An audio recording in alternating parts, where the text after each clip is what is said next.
You're not yet.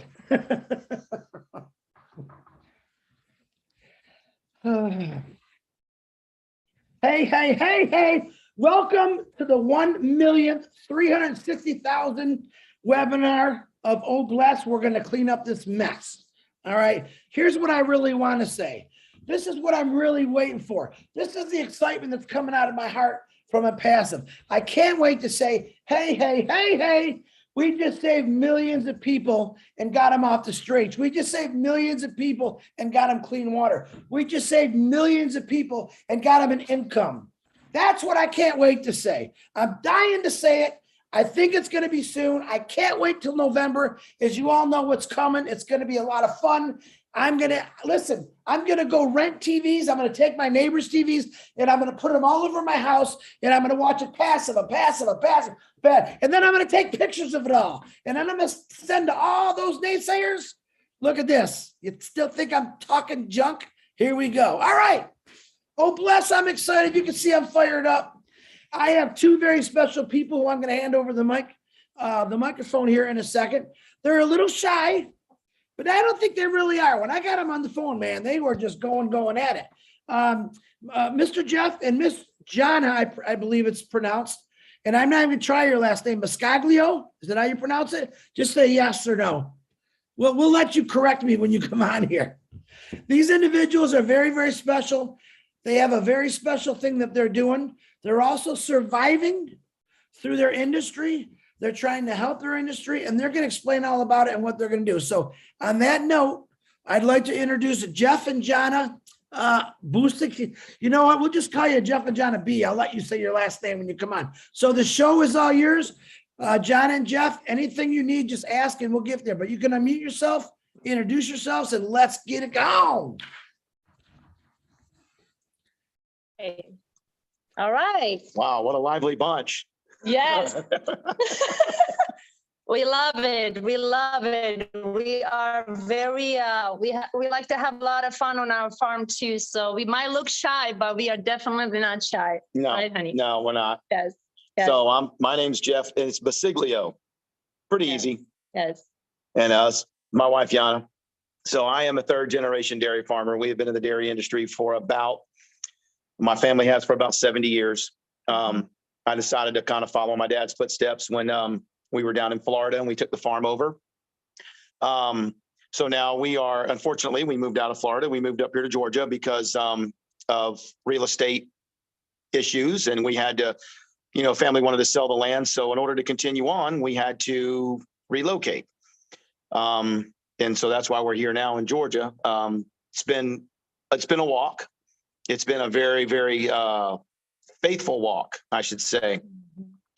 The way we had to orchestrate all this up here, but we're only here by the grace of God.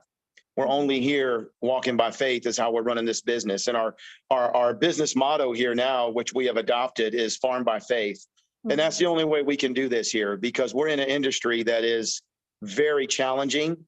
Beyond challenging. And for us personally, we are still the small family mom and pop farm. Okay. We're not commercialized milking thousands of cows and this and that. We milk 150 cows. Mm-hmm. And just like our neighbors, there's, 4 or 5 neighbors around us that are within the same, range. And we're all in the same boat. We all have the same heart for the dairy industry.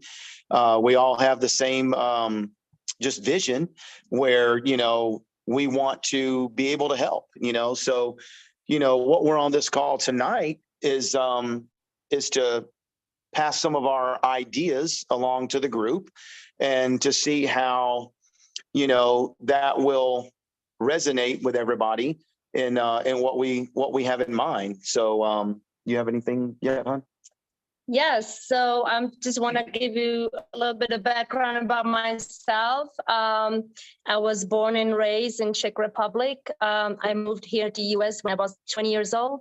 Me and my husband met. We're going to be married 15 years in November of this year. I did not really ever have any a dairy farm background, but I grew up in a small town and in a kind of socialism, communism industries. So we had to grow our own stuff, things like that. So I grew up on, my grandma's backyard. We grew a lot of vegetables, things like that, but never had a cow or anything like that. We have a lot of rabbits, things like that, but no cow. So, when I met my husband, I was kind of shocked first because I had no idea there was actually a dairy farmers in Florida, because my picture of Florida was palm trees and beaches. That was my idea. And so when we met, I had to gradually kind of like, okay, he's a dairy farmer. All right. I guess I can learn. I can deal with that. But, really where my passion came into a dairy farm is when my first child was born and, I began to bring him on a farm. And it kind of took me back and reminded me how I was raised in my grandma's backyard and things like that. So that's where really I begin to learn about the industry. I begin to learn about farming in here, dairy farming and things like that. And, soon to find out, it's very passionate about it, but it's not easy, as we been going, 15 years back and forth and learning about the industry and learning about just the hard work and the hours and the things that, the dairy farmers puts in every day to feed the communities, to provide the milk, the main dairy product, the milk that everything else is stemmed from, down to butter and yogurt and all those different things. So, and so here we are, both of us up here in Georgia. And like my husband said, it's been hard for the farmers, but we have a heart for it. We have heart for farmers. This is where God has put us. This is where God has placed us. He has give us this industry.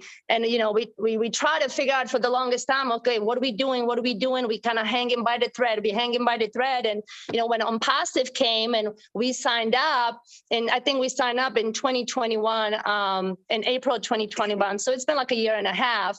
We had a lot of questions like, okay, we're going to dive in. We're going to believe in this. We believe this is the answer to our prayer we've been praying for, of course, not just for us and our families and the industry, but also see the potential to help others, in different areas. So that's kind of like just the background. We don't want to talk too much. We don't want to be, all out there and talk about every little detail, but we do want to talk about some of the things that our hearts desire, once we get everything gets in rolling and stuff. So I'm just going to let my husband speak. I know he's got a little line, and I mean, we don't really have a line. We're just going to speak of our hearts. Really, that's where our hearts are. So one of the main, there are several challenges here in this industry that we're in. The number one challenge is labor. A lot of the smaller farms are really labor challenged. So you have a lot of the farm owners and their family doing it themselves because either they cannot hire the extra labor or cannot find the extra labor or can't afford it. So, we had a couple of ideas, that would maybe resonate with everything. And one was almost like a kind of like a temp staff. So we have a couple of 3 or 4 individuals that are trained, and they could either be trained here at our farm or wherever. And when a farm goes into a labor challenge, we could be able to send them out to relieve that farm and give them some help. Okay. However that looks, however the dynamics of that looks, I don't know, but I mean, I know that would be a big help. Just like we had a neighbor, 80-year-old gentleman, loved farming.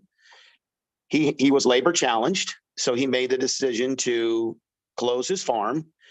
No sooner he made that decision, all his help quit, left him. So he had to work a week by himself before he could get his cows to market. He would not have had to do that if he'd had some labor or this service was available or whatever, or however. The other thing is, the smaller guy, it's very difficult to compete with a larger farm because they can spread that expense out a lot better than we can.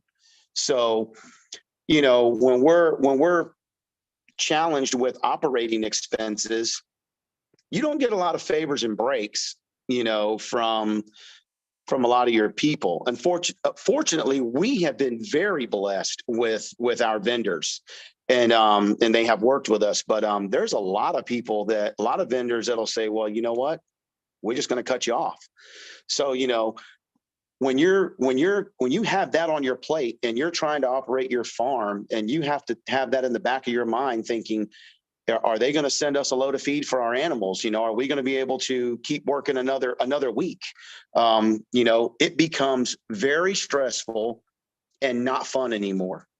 Mm-hmm. So we want to try to put the passion back into it with the farmer and help them with maybe operating cost, help them with, purchasing newer equipment, updating with the technology. There is a ton of technology in the dairy industry now that is amazing, that can even help out with labor challenges. We're not saying eliminate labor. We're saying we can, get some more labor in there to help operate these newer technologies. Maybe some kids out of college, maybe, you never know. There may be a gentleman, homeless person on the street. He may be tech savvy. We just don't know that. So there's opportunity there, but the small farm doesn't have the funding to do that, to create that opportunity on their farm. So how could we help them? Okay. Mm-hmm. Another thing is, all your farms generally belong to a cooperative. So we sell our milk to a cooperative. Couple of different cooperatives here in the United States, and they're very good. But at the same time, we are bound to that cooperative for pricing, for everything. So we have to basically take what we get from the co-op. Now, they look out for our better interest, and we do have protection, and our milk is always sold. However, when there's a rising feed cost, a rising cost in electricity and this and that, we can't pass any of that on. We have to just take it, and we have to budget it in and try to make it work.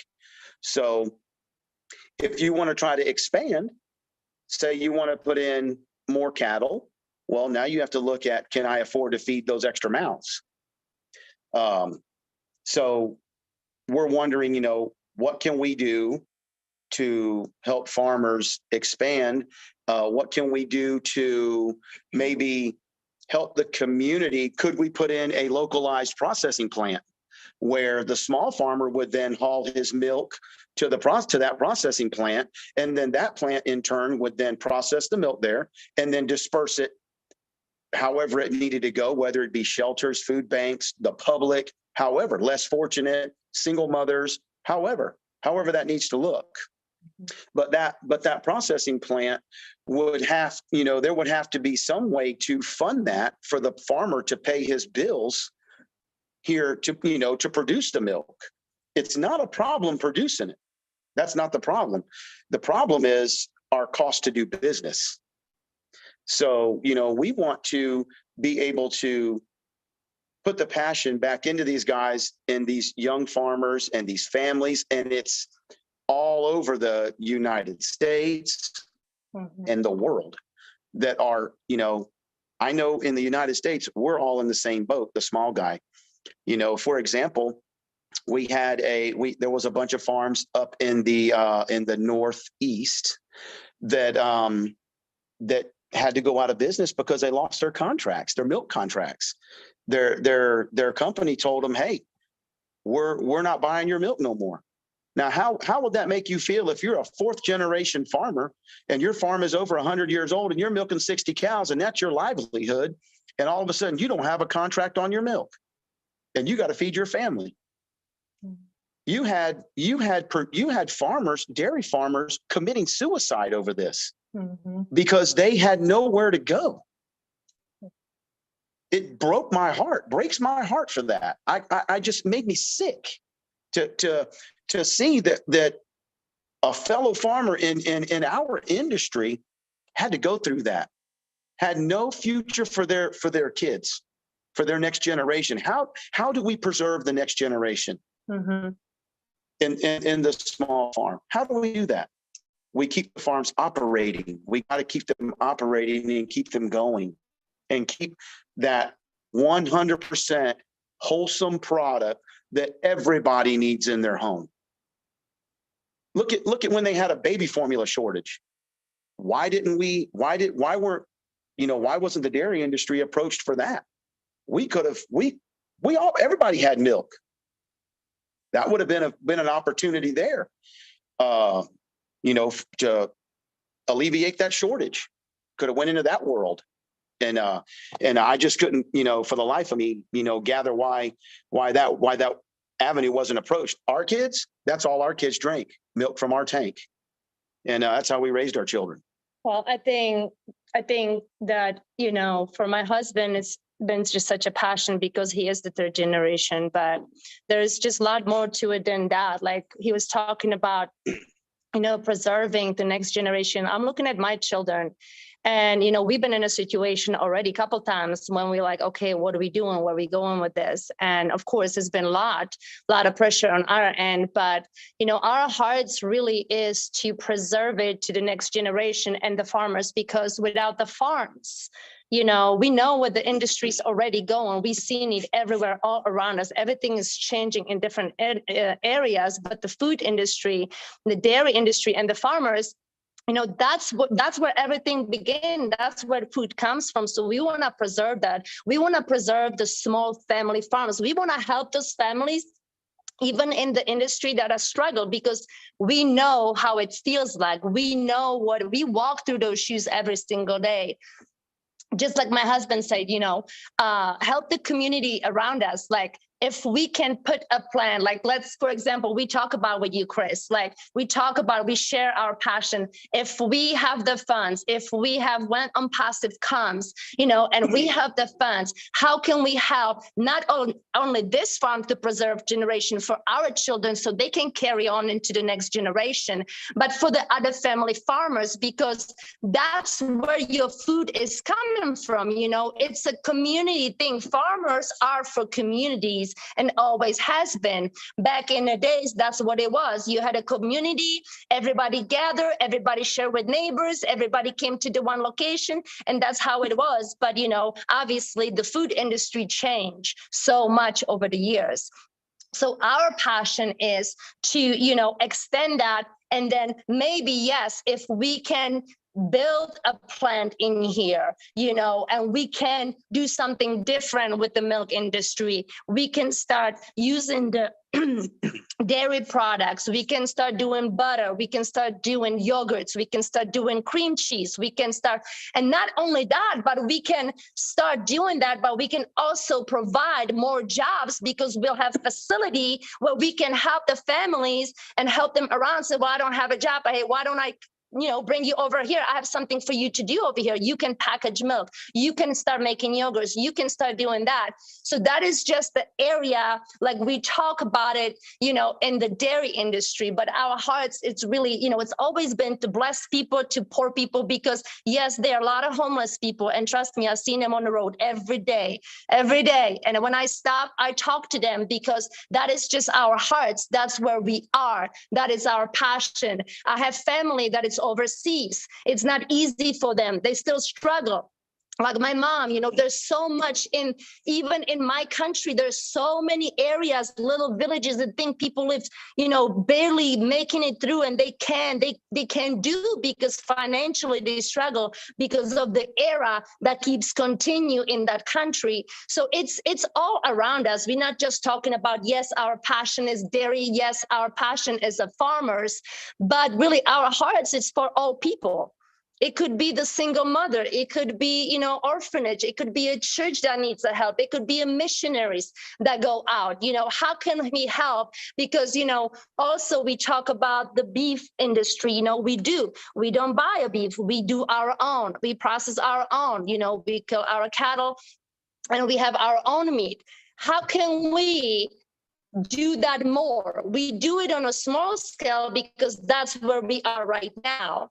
But if we can do it on such a large scale, why not do that on a large scale, have that availability, have that meat on hand. And when we plug it into these communities, even if it's just around in here, there's a lot of people, they can't afford to buy a meat, not especially today in these prices. Y'all know what I'm talking about. Y'all know how much meat costs in the grocery stores right now. It's out of the roof. It's absolutely insane. So how can we even bring that avenue, right? How can we bring that and disperse it into the community? Even if I go to the homeless shelter, I don't know, if there's a kid, however that looks like, hey, here, we're gonna bring you 50 pounds of ground beef. We wanna put it in here. Use it for however you wanted to use it. So this is just some areas where our hearts it's coming from, but mainly because of the dairy and because of the families, we see like a lot of dairy farms are going out of business, not because they want to, but because they just can't hang on. They just can't make it. And for us, as a farmers, because we've been through some of those areas, even back in 2009 or whenever, that was really hard year for everybody. When COVID hit, everything shut down. A lot of farmers had to drain the milk down the drain because there was nowhere to go with that milk. Everything was shut down. So that is just kind of like our ideas, our hearts. God has blessed us, and we are so fortunate to still be here in the dairy farm business. And trust me, there has been a lot of times we were like, okay, that's the last of the last, but God has kept us in here, and there's a purpose and reason for it why we are still here. And so we believe, when on passive, fully comes the full speed, we're going to be able to do that. We're going to be able to plug in, not just here in US and in the communities, but we're going to be able to take it a lot more further than that, because that's our passion. That's our hearts. And I think too, there is a lot of opportunity just everywhere. For example, the Caribbean.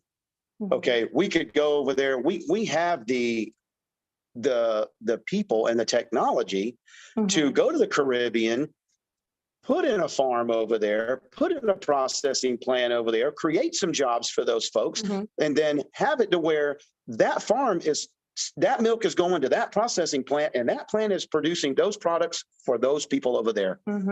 And, and if we could get things like that going in different places, I think, we can really, really get some change and some, what's the word I'm looking for? Just some different, I want to say growth, just some different growth in that area for those that are less fortunate, those areas that are less fortunate. We can go in there and create jobs. We can create revenue and income for those families. Now they can, when they make more money, they spend more money. So now it also extends out to their community. Now they're doing other things in the community, and it's helping everything, so it's just like when gas prices got cheaper, what everybody do? We went driving around. We went on vacation. Okay. We did. We spent money because we weren't paying $50 for a tank of gas. We spent it elsewhere. It's no different. Put the dollars in the healthy alternative. So let's try to push forward to helping, children. There's a ton of children that would just kill for a glass of milk. Yeah. And we had farmers throwing it down the drain. Yeah. When COVID hit, because we couldn't get the packages. We couldn't get the gallon jug because the factories were shut down because their workers all had COVID. So they couldn't get packaging. So therefore packaging filtered down to not being able to ship milk. So it was a mess. It was a mess for, for our industry. And we're coming out of it on the other side of it, but everything now is just gotten expensive. Cost of feed has gotten expensive. When we have a catastrophe out west where they grow a lot of feed stuff, and like over in the Ukraine where they grow stuff like that, it affects us over here. With all these feed commodities, that is a 100% number one key factor in the animal industry is how are you going to feed them? When that feed gets expensive, everybody starts looking different directions. What are we going to do? So, that's just something else that's, that plays on the back end of how can we help? How can we help these guys? And believe me, I have a lot of respect for the large guys, the guys that are milking 10, 12,000 cows. Hey, God bless them. I don't want that. I have no desire to do that. My heart is is just what I'm doing. I'm the little house on the prairie guy. That's who I am. That's who I am, and But also, like my husband was telling, like, and even like for the next generation, like our hearts also, like when we used to live in Florida, we used to do a lot of tours. Like we did a field trip from the schools. We have field trip for the blind and the well, it was a field trip for about 200 visually impaired children. Yes. And so when I think something really turned and twist on us right then, because when we had to accommodate for all the children that were blind or can't see, it just gave us such a pleasure and enjoyment to see these children just to be on the farm, just to touch the cow, just to feel the chicken feathers, and just to kind of like, that's like the best reward ever. When you see the children. And so bring that back and keep the small farmers alive and going. Have these children come to your farm, teach them about farming, teach them how to preserve, the community and how to farm and where the milk comes from, and just kind of going back where originally everything started, because there's a lot of people, a lot of children even out there that they have no idea what that looks like and where the food or the dairy products coming from. So preserve that and teach them so they can carry on the next generation as well. So there's a lot involved in every area. I hope we kind of sum it up. There's a lot more obviously, but we don't want to be too long. Our heart and passion is, to glorify the kingdom of God, and that's what we do. Where can we help? Where can we bless? Where can we pour in? And so that's just kind of where we are, right? Yeah. The whole, they call it agritourism, which is the term that's used for, the kids coming out to the farms and visiting farms and learning about dairy and it doesn't have to just be dairy. It could extend out to other things, gardening, animal health, different things. It could be, all of the farm assets on there. And a lot of these kids, they just think their milk comes from the grocery store. They have no clue where it starts and where it ends. They know where it ends, but they have no clue where it starts and how it gets to where it's going. So, we try to, when we do these, we do these field trips, we do a whole tutorial, and we also usually get a lot of, handouts. We get coloring books, crayons, all kind of informational stuff, even for the teachers to do in their classes. We send materials back with them that we get through the Dairy Alliance, which is a lot of our, promotional, a promotional outfit that we belong to, that we pay into out of our milk checks and stuff.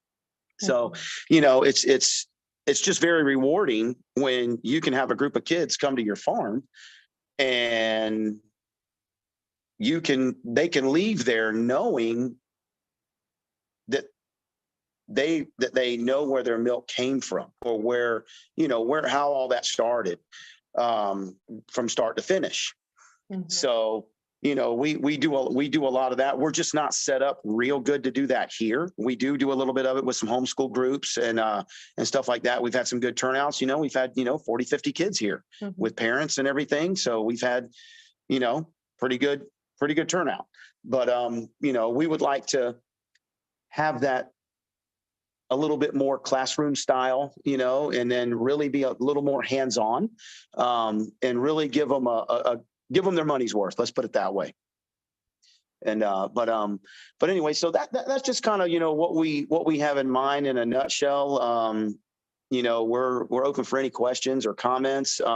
Anybody's got any ideas how maybe something could be done better? We're open for that. We love to brainstorm. I'm always thinking. I think every day. I walk out of my house, I'm thinking every day, how can we do something to make a difference? What can we do here on this farm to make a difference? What can we do to keep us going another week or another 2 weeks? Or how can I what can I do to care for my animals better? My animals they got it made here. I mean, they got a pretty good gig going. So we that's just our hearts. That's just where we're at. Hey, Jeff, real quick question. We talked about this a little bit yesterday. You also had a plan, and let me tell everyone first, if you don't know, without farmers, without truck drivers, we'd all be real skinny people. Let me tell you that. Yes. That's the truth. Farmers were from the beginning of time. Of course, when we got the wheel and the motor, truckers came along, but two very strong, independent people. Without them, we'd be kind of hungry, I believe. But farmers, I grew up with farmers, believe it or not, where they moved into the city and they told me, they sold their hard times fell on their family. They sold their properties. They explained to me being up at 4 o'clock in the morning, feeding the chickens, feeding the cows, getting the milks, combing down farmers did a lot of work, and they didn't work from 9 to 5. They worked from 4 o'clock in the morning till dang near 10, 11 o'clock at night, Yes. so I got a lot of respect for farmers. But you said something which actually caught my interest, that you wanted it with the money coming in from Oblast, and you are both founders, just to let everyone know that you had an idea to give the farmers a break. Can you tell me a little bit about that, Jeff? Yes. Right. That was leading back to that little group of like 3 or 4 people that were trained, and their general training would probably come from our farm if they didn't have any training. We would probably try to look for people that were experienced, and then what we would want to do would be, let's say Farm A is, I don't know, my neighbor, and he's been working, but he ain't had a vacation in 2 years, 3 years. We want to be able to send a crew over there, a couple of days ahead of time, let them get used to his farm, see his day to day and all that, and then let him build a level of trust with him. I know it's a little tough within 2 or 3 days, but if he understands that they understand what's going on, then he'll get that level of trust built. And we send him on a vacation and give the guy a week off with his family, all paid, because that guy deserves it. Yeah. He can't afford it, but he deserves it. And so, I've always thought of that, can we do a temp service? Can we have some kind of service to put together and have these people, these services strategically located in these farming communities all over the United States? Okay. And they just go from farm to farm. Even if there's a labor shortage, hey, you call them up. Hey, I need the guys over here for a week. We're short on help. Or we're short on help because we're busy getting crops in and we need an extra person. And something like that. But a lot of people don't. That doesn't exist. So we want to try to create it to make it exist, because I think it would be a very, very viable thing for the farming community. I like it. You know what? And a lot of people say, Chris, why? The reason that caught my attention is because Jeff and Jonna didn't say, we want 3 guys coming and running our facility. He was talking about other farmers. They weren't talking about themselves. These individuals right here, from the 1 hour I got to talk to them, are very caring and passionate, not just about their dairy farm, but about people itself. Now, they have told me many more stories. We need another 4 hours to go about, and I'm going to break a little down, where they actually hire people. Some of the people they hired to help out for amazing things, even though it takes a lot away from them.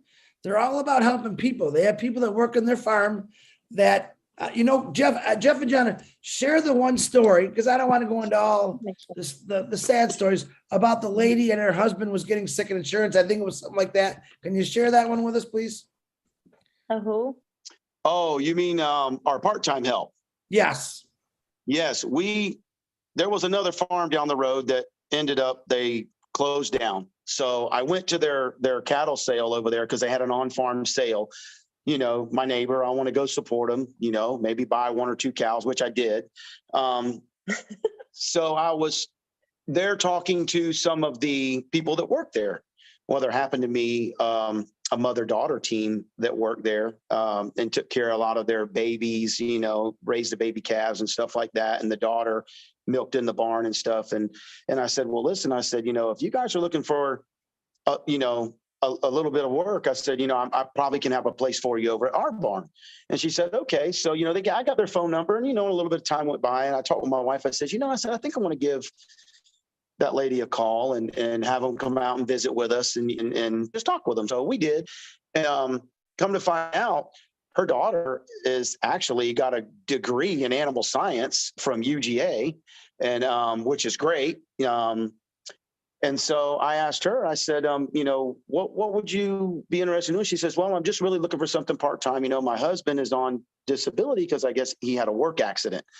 And so, you know, they're not able, I mean, you know, he's not able to go back to work because he has to, I think he has to attend doctor appointments weekly, you know, for checkups and stuff.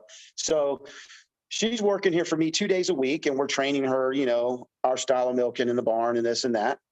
And so, you know, my thing was, if I could put in more cows, then I could put her on full time, you know, and she could, you know, have a little bit more income for their family. Yeah. Go And ahead. not only that, but you know, she doesn't have, it's her passion. That's like, she told us, like, I'm not here really for big paycheck. I just love what I'm doing and I want to help you guys. So it goes both ways. When you meet people like that, it's really pleasant, because, you know, you don't meet a lot of people who wants to milk a bunch of cows at 4 a.m. Okay. And then do it again at 4 p.m. It's just, you know, and that's what we want to preserve. We want to preserve that. But you know, like my husband said, my first immediate reaction when he told me, oh, I'm thinking about, and I'm just being real with y'all. I'm just not even playing. I'm just being real. I'm being raw. And he was like, I'm thinking about hiring this lady. I said, we can afford it. I was like, we can really afford it. I said, but then he's like, well, what can we afford to help her out? And I was like, okay, let's go back and let's reevaluate things. And we're like, okay, what can she do? And she's like, well, I can do 2-3 days a week.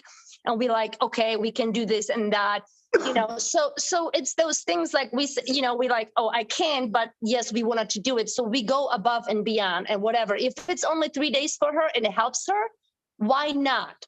If it helps her family, why not? You know what I mean? So that is just our hearts. I mean, I'm just going to tell you, we had people in here that we took off streets. We helped a gentleman that we saw him in need. You know, we even thought about back in there having people come in. If we have homes and trailers in here, we can take people off street.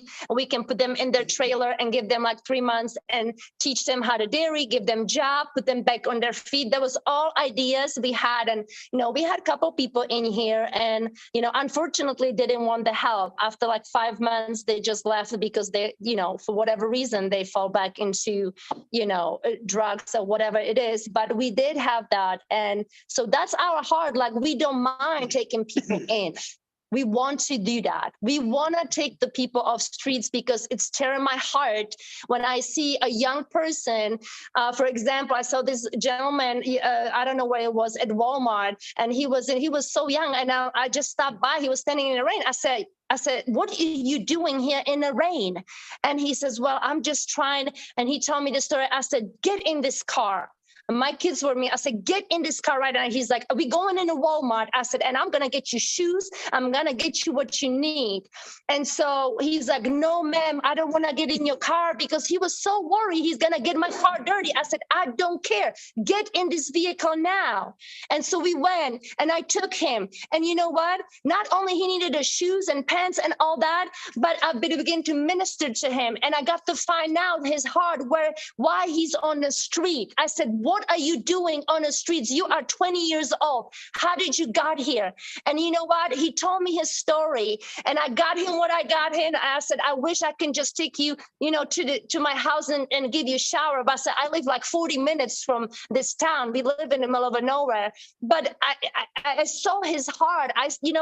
We need to look around and stop by with people. And we got to see, okay, why these people are on the street, or why they just want someone to care. And you'll be surprised how they open up. And I was like, okay, if I did have at that time a trailer in here, a facility, I would got that guy in here and I would give him a job, because I knew he was serious about getting off streets. That's just my heart. That's another story. We wanted to call that program the Restart Program. It's like 90 days, and give them a job, give them a small paycheck, but be in the Word of God with us, get teaching, clean them up, let them learn a trade, and give them the option if they want to stay on board as a full-time employee, or if they choose to move on, then they can move on. Yes. That was another idea that we had, but we just don't have the living facilities here, and I can't, it's like, we can't go put a bunch of travel trailers around here. We're just not set up for that, so we would have need an area where we can, put housing in, even if it was tiny houses, something like that. I mean, we do have the land. So we do have the land. God has given us the land. So we do have the land. It's just, like in our situation, we can only have so many. But if all of us, help a one person a day, how much more difference it can make? Correct. So Amen. That's just us. Amen to that, Jana. Okay, now I did that for a reason. I wanted you to show the passion of what these two individuals, these beautiful individuals, have in their hearts, not just for themselves. They want to try to save an industry, to help an industry out, their neighbors, as you can see, strangers. They're good people. What I call good people. They're my kind of people. So we do have a few hands up. Jeff and Jana, if you're ready to take some questions, or you know what? I'm going to start off with ladies first. I know, Mike, you raised your hand first, but I always do ladies first. So Narelle, and I know, Mike, you would have told me that anyway, but Narelle, go ahead and unmute yourself, please. Hi, everyone. Narelle Walk-On here from Australia. Wow, what an evening, and something a little bit different. Jana and Jeff, wow, I'm a dairy farmer's daughter. You can probably tell by my skin. I grew up on the farm. It's hard yakka, and I just want to say so much love to you guys, because you know what, the passion of farming, in any farming, whether it's dairy, particularly dairy, cattle, any of that is dying out, because the younger generation doesn't see the benefit of working their bums off. From sun up till sundown. My mum and dad had one boy and 6 girls.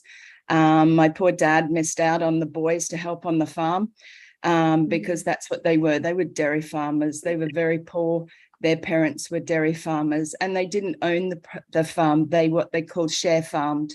So they actually worked for so much, and they got so many cents per litre over here of the milk that was sold. And you talk about letting the milk go down the drain. You've never seen anything sadder than a grown man cry. We were on a farm that milked 300 to 350 cows a day. Twice a day, the cows have to be milked. They don't take a day off just because you feel a bit tired. You can't say to the cows, hey, look, I'm not going to milk you this morning, but I'll do you this afternoon. It doesn't work that way. They have to be milked, because it's just no good for the cow. And their udders would explode, I think, if you left them for too long. And it can make the cow very sick. But, that type of thing, when you see your parents basically throwing vats, these massive big stainless steel vats of milk, and not just once, because ours wasn't to do with necessarily COVID, because my parents have passed now many years. It was to do with the flooding. We were at the end of a road out, on the property, and the floods came through, and they cut you off from the big tankers coming out to collect the milk in the vats. You can only keep a certain amount, and otherwise you have to let it go. You spoke about the family, community, children, that sort of thing. And I think it rings true as farmers' children. It's a lonely life unless you've got siblings, but you have a job on the farm. Mine was not necessarily just mine, all of us, but we're shoveling the cow poop out of the yards because with so many cows, it wasn't just big water system. You actually got dirty. You shoveled. We had to carry our hot water from the dairy, which had hot water, to our home, which had no hot water. As little kids, like 6 and 7 year olds, carrying massive big buckets of just hot water. Helping in the dairy. My parents then moved on to another property which paid a little bit better for them, and they were the first property to have herringbone bales. If you don't know what they are, go and look them up. They're herringbone bales. It's for milking cows, and it was the first time that a dairy in our area had been able to do that. And it was amazing. I mean, you're down in a pit, you're down amongst the poop, the pee, everything you can think of. The smell of being on a dairy never leaves you, I can tell you that. But it's also fun, and it can be fun. And I think, having a community or a co-op where people are helping each other. I have a sister here in Australia. Her and her husband own 20,000 acres of cattle property. And a few years back, they went through an 8-year drought where many farmers took their lives. They were found trying to drag their cattle out of dams which had a teaspoon of water in them because it was just a really sad situation. And many over here lost their lives because the proudness that comes with being a man, firstly, but also a landowner or those producing and providing for their family and community becomes so overburdened because they get no help from the traditional, supposedly governments that are supposed to be helping those on the land. Like you said, and has been stated, many people would be very skinny. Chris, I think you said that, because people don't appreciate where they get their food from. People don't appreciate that they can pour fresh milk. The milk that we got from the vats as kids, we'd go and take a glass jug, tip it into the vat, take it up, put it in the fridge, and we'd have like 2 to 3 inches of full cream on the top. Absolutely. And they diversified into making their own butter and their own produce, in a sense, because that's how it was done. But these days it's become so easy for the younger generation, and I'm not saying this just against them. I think we all need to take a step back and reevaluate, where our food comes from, how our food is grown, where, who can we support, the smaller farmers, because guess what, who's taking over? The big conglomerates of people, the Woolworths, the Coles, you might not know them as those over there, but over here, the big supermarkets are taking over, where they're buying all the land out. China's buying the land over here. Yeah. And it's a sad thing that they're taking over and the little ones are being pushed out. So let's stand together. I support you 100% fully. Thank you so much for sharing from your hearts tonight. It certainly opens up a little bit of emotion for me, and the memories I have and how hard it is for you guys, but the love of God is within your hearts. And thank you very much for sharing. Thank you, Chris. Thank you. Yes, ma'am. Listen, I didn't forget. I think your father was blessed with daughters, because there was a reason for that. I don't think I would have seen your brother on here talking about his time. You obviously worked your butt off with your sisters and your brother, and I'm really glad. I kind of hope you guys can connect. You probably could swap stories that I wouldn't have a clue about, but if you guys want, swap it. She's in Australia, Jeff and Jana. If you want to get in private messenger here, or I could send you Narelle's information. I'm sure Narelle's got a lot of ideas from being on a farm, but Narelle, I appreciate that. Thank you for sharing. Thank you, Chris. You're welcome. Nice to see you back too. And I will say, Narelle and Yvonne are going to take a little behind the scenes break for a couple of weeks. Not sure when they're starting. They have their shows on Thursday early in the mornings in the USA. I'm not sure if they're doing it this week. We're just taking off. We're stopping this week, Chris, and the following week, only because of personal things, but me with Mimi and the fundraiser coming up as well. So we'll be back on the 27th of October, all going well. So we're in the background, we're still working, we're still doing stuff. We're just taking a break from the webinars that we have here in Australia and New Zealand. So thank you Gotcha. for sharing that. Thank you for supporting Australia and New Zealand with the Kiwi guy and Yvonne Mackett. So we appreciate you. Okay, let's get on to listen. This guy's called Engineer Mike, and I can't say his last name. Even if he said it, I wouldn't know how to say it. It's a lot harder than yours, Jeff and Jonna, even though yours isn't that hard. Engineer Mike, go ahead, buddy. Unmute yourself. Hello, Chris. Good evening, leaders. Thank you very much, Jeff and Jana. I really appreciate you people, for the stories that you brought this evening. It's an avenue that we need to be thinking about it, okay? When I look at the statistics for agriculture for 2022 from the United States Department of Agriculture, it shows me that we'll be having a 7.3 billion rice in agricultural product. Just imagine with all the COVID situations going around the world, then if it was not COVID or we did not have COVID, it would have been much more better, right? So as the years are going, this is how things are supposed to be increasing.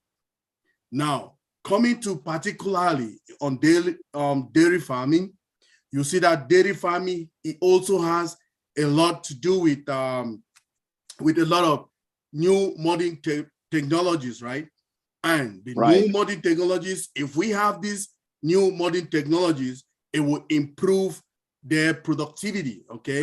Like we have a barn, from a barn right up to a milk industry, start from there, from a barn, right up to a milk industry. It will be much more, and like we said, this is the real platform to make it happen.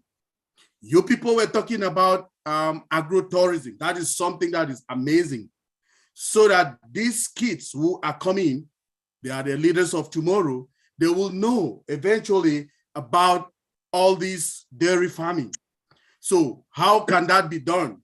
Remember, we have a platform called Academy, okay? Basically, both of you who have a lot of experience can be the tutors of that particular dairy farming course on Academy, which is one of our platforms, right? It's one of our products in our platform. Again, not only that, we have also professors in this platform. I and the team, we have a product review session that we do every Sundays at 11 Eastern, okay? Every Sunday. Now I have a professor who came there last Sunday, okay? She's an Ompasivian, she's a professor. She designs courses, okay? Right from kindergarten, right up to PhD level. So if that is something that you people are looking in the future to get these courses, then get this industry run so that we can have more people involved, teaching them, and you people take the lead role to, oversee everything and do the courses. That would be a good idea to get Professor Francis. She's one of our Ompasivians, right? Professor Francis Ohanenye. She designs courses she showed us on Sunday how the courses are being designed. She showed us in a draft. She can do that from kindergarten right up to PhD level. So if that is something that we're looking forward towards, then we can try to get in contact with her. Chris can give you people my number. I will hook you people up and you make it happen because she designs those courses. So we are in the same place. All of us here, we have different talents that if we bring them combinedly together, we will really go where this the purpose of our CEO and the goal of Obless is all about. Thank you very much, everybody. Thank you. Amen. Thank you, Engineer Mike. If you guys want to contact, like I said, you can do it private in the chats or send me information. I can send it back and forth to everybody, get it going. Okay, to the man who usually comes in the last 30 seconds. He loves everybody. He's going to let you know. Mr. Richard Lamotte, come on down, brother. I love all you beautiful men, women, and children of the world from the bottom of my heart. Jeff and Jana, I love your story with a passion. It warms my heart of what you want to do. I know how you're struggling because I had 5 uncles that had farms. 3 of them were milk farms. The other 2 were survival farmers. That's what I call them. Mhm. How big is your farm? We milk about 150. Yeah, but how much property? Oh, we have 271 acres. So you got room for about 5 to 10 cube houses. Mhm. Yeah, freestall barns. You know, What the they call 3D a freestall? houses, 3D, they call it 3D houses or cube houses. Okay. And these are the ones that probably a lot of us are going to get for homeless people. Mhm. Oh, I understand. Okay. See, Yep. see what we want to do is, let's say an abandoned farm, make like a little town on the abandoned farm, put these little houses there and bring in the homeless and have animals and gardens, and where they get pride again in themselves by growing their own food, by milking their own cows, having their own chickens, Right. But here you are, a farmer, which is a small farmer. Well, we can bring some of that to your farm, where Mhm. maybe 5, maybe 10 later on. But if you've got the property, and you can teach them how to garden, you can teach them how to milk the cows. You must have other animals beside cows. We just got cows. Oh Got my God, chickens and rabbits. we're gonna Chickens have. and rabbits. Oh, you got chicken and rabbits? Good. I was gonna say we gotta bring in the chickens. Yeah, we have Got the chickens, chickens. yeah. But We used to have but horses and sheep too. Mhm. but as on passive helps you to grow, you'll be able to extend, and you can have struggling families or homeless people. I've seen people. I asked one man, "What are you doing on the street?" He says, "My rent went up to $1,500. I can't afford it." Yep. I said, "For God's sakes, are you serious? You're on the street because you can't pay your rent?" Well, he Yeah. says he brought it from $1,000 to $1,500, and he says, "I just ended up out in the street in my car." So this is where we can help these people. We can give them back Yes. pride, and in return, they do some work for us. Mhm. You understand what I'm saying? And like you were saying, you have your own beef, you have your own milk. Well, Mhm. right there's your nutrition, milk and Yeah. and beef and eggs. I mean, we can make wonders with Obless. Like Yes. I got account galore, trying to figure out where I'm gonna send them, but that's okay. Out of over 30 accounts, I'm only keeping about 4. The rest goes to Obless. I'm going to be able to bless a lot of people. That's because I love everybody. Kisses and hugs to all of you. Oh, thank you, Engineer Mike. I like you. Thank you, Richard. Richard, are you sure there's nothing else you want to say before 11 o'clock? You sure? You're positive now? Well, I wanted to say more, but I'm going to let other people speak.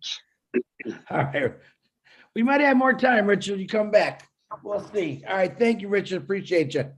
Okay. My queen, Dr. Benny, with that beautiful smile, please unmute yourself.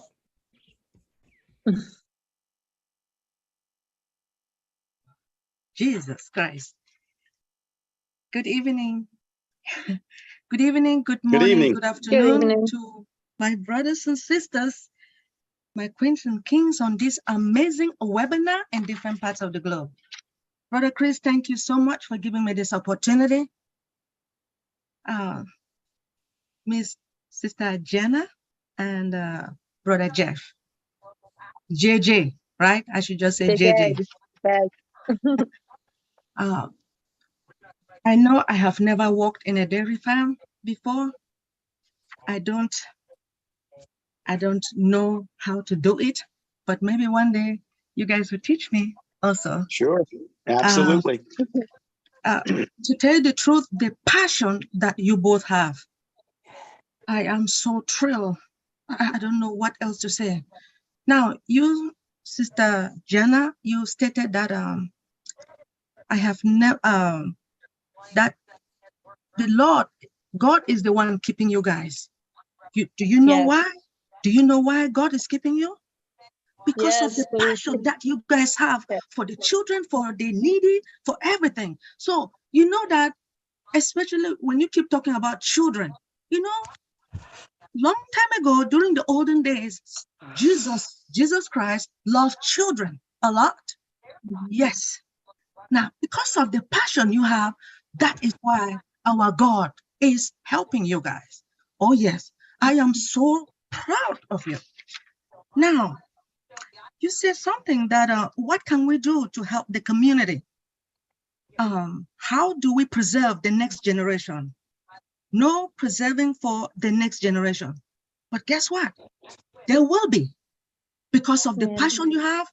And again, because of passive, bless. You guys are at the right place and at the right time. I don't know what else to say, but I have a question, if you don't mind. Sure. How can you collaborate and cooperate with the higher institution to share your point of view and solve some issues and save your industry? Since you really want to save your industry, have you ever spoken to some of these higher institution, if there was no passive? But just to, first of all, to say, because of passive, I know that your problem will be solved. Some of us will be able to help you, since you are passionate to help individuals. I believe when the time comes, hopefully, we will work together. Thank you. Want to answer that question? Well, when you talk to other folks in the industry, the higher ups, sometimes the little guy's voice is not as big as the big guy's voice. Okay. And it's sad to say that. It's very sad to say that, because our cooperative, they're not the bad guys here. We're not saying that by any means. It's just that not a lot of people are going to want to step out and help because they've got their own issues. But when you have the means to do it, it creates a whole nother atmosphere, a whole nother conversation that you can have with those folks. So if you have the means to do that, then we could probably approach the higher ups in those institutions and say, hey, how can we be instrumental? How can you help us to be instrumental to help them? Where we're not leaving anybody behind. So I think there can be some light at the end of the tunnel on that topic. However, what's got to happen is there's got to be means available to be able to have those conversations. And I think then everybody would be a little more receptive. They're just not as receptive right now because of everybody is fighting their own battle here in this. Yes. Okay. Thank you so much. I really want to also thank Engineer Mike, Sister Nerel, Brother Richard. I know you guys started. I know you guys have the passion as well. And I know all of us will one day help Jana and Jeff because of the passion that they have for the children, and for the homelessness. Yes, we are here and we are going to work together because the money that I am going to make, why not help? Exactly. When the time comes, please, Amen. we will work together. I see And no that's the need. thing for us. We want to help too. We want to be able to help any projects that everybody else has. We want to be a part of that. Amen. That's where our heart is. Our heart is to help and to give. I see that. The Lord is with you as well. Don't worry. Thank you. Thank you. Thank you.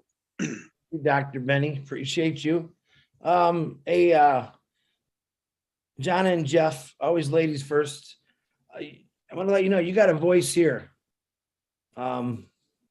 This platform is your voice. Oh, blessed. Will definitely get some attention for you. Never worry about who's not going to help you. I got 1,400,000 people that I know is going to help you. And that big guy that we always talk about, he'll be asking you a lot of questions in the future. I guarantee you that. So don't worry about that big guy. That big guy's only this tall, really, to be honest with you. All right. All right. Thank you, Dr. Benny. David Rosleski, please unmute yourself, my brother.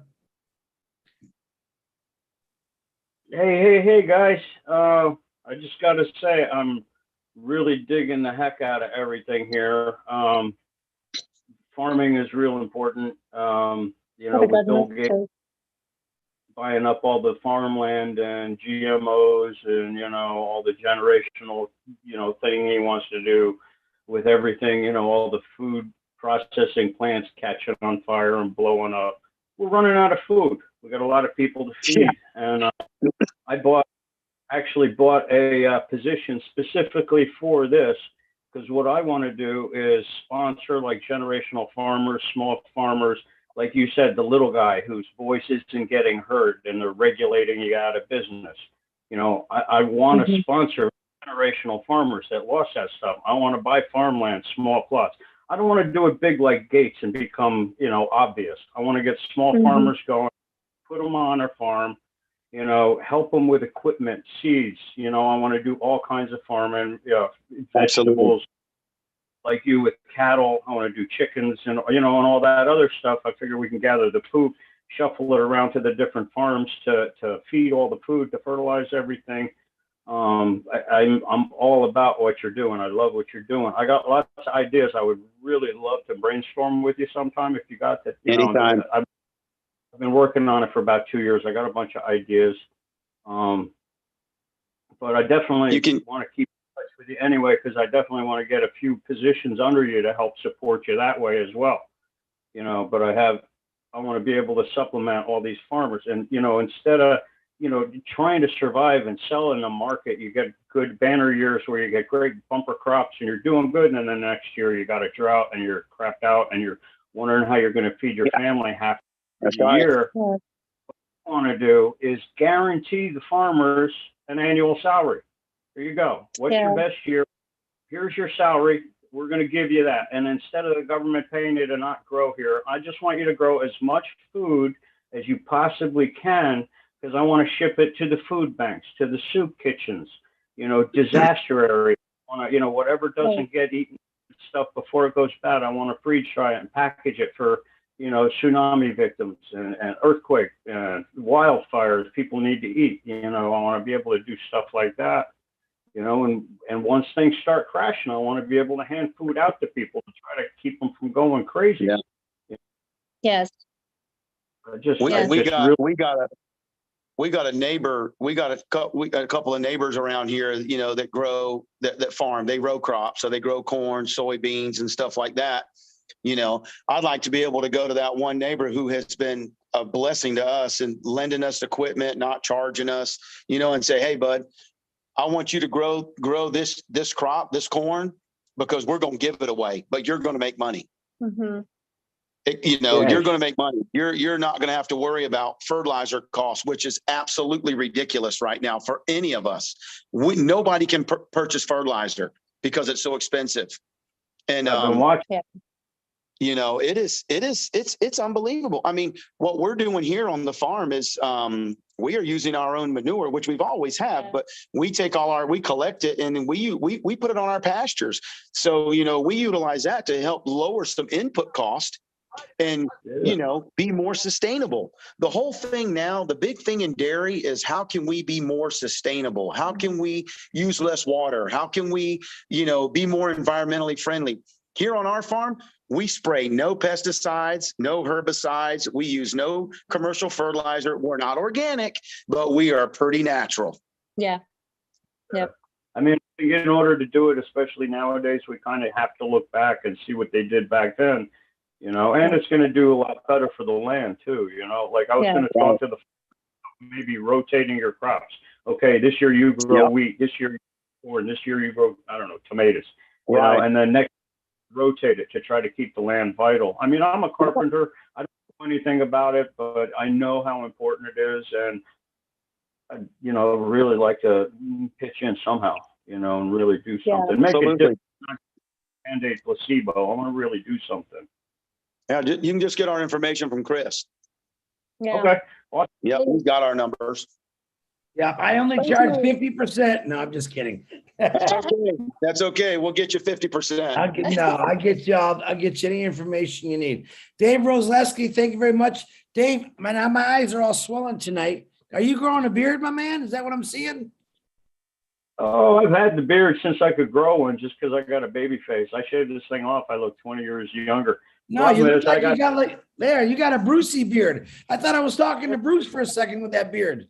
My son wants me to grow it to be Santa again. Every year he wants me to do Santa. So from like October on, I just grow it. It looks good, David. It looks good. I just was trying to pull Brucey's leg. That's all.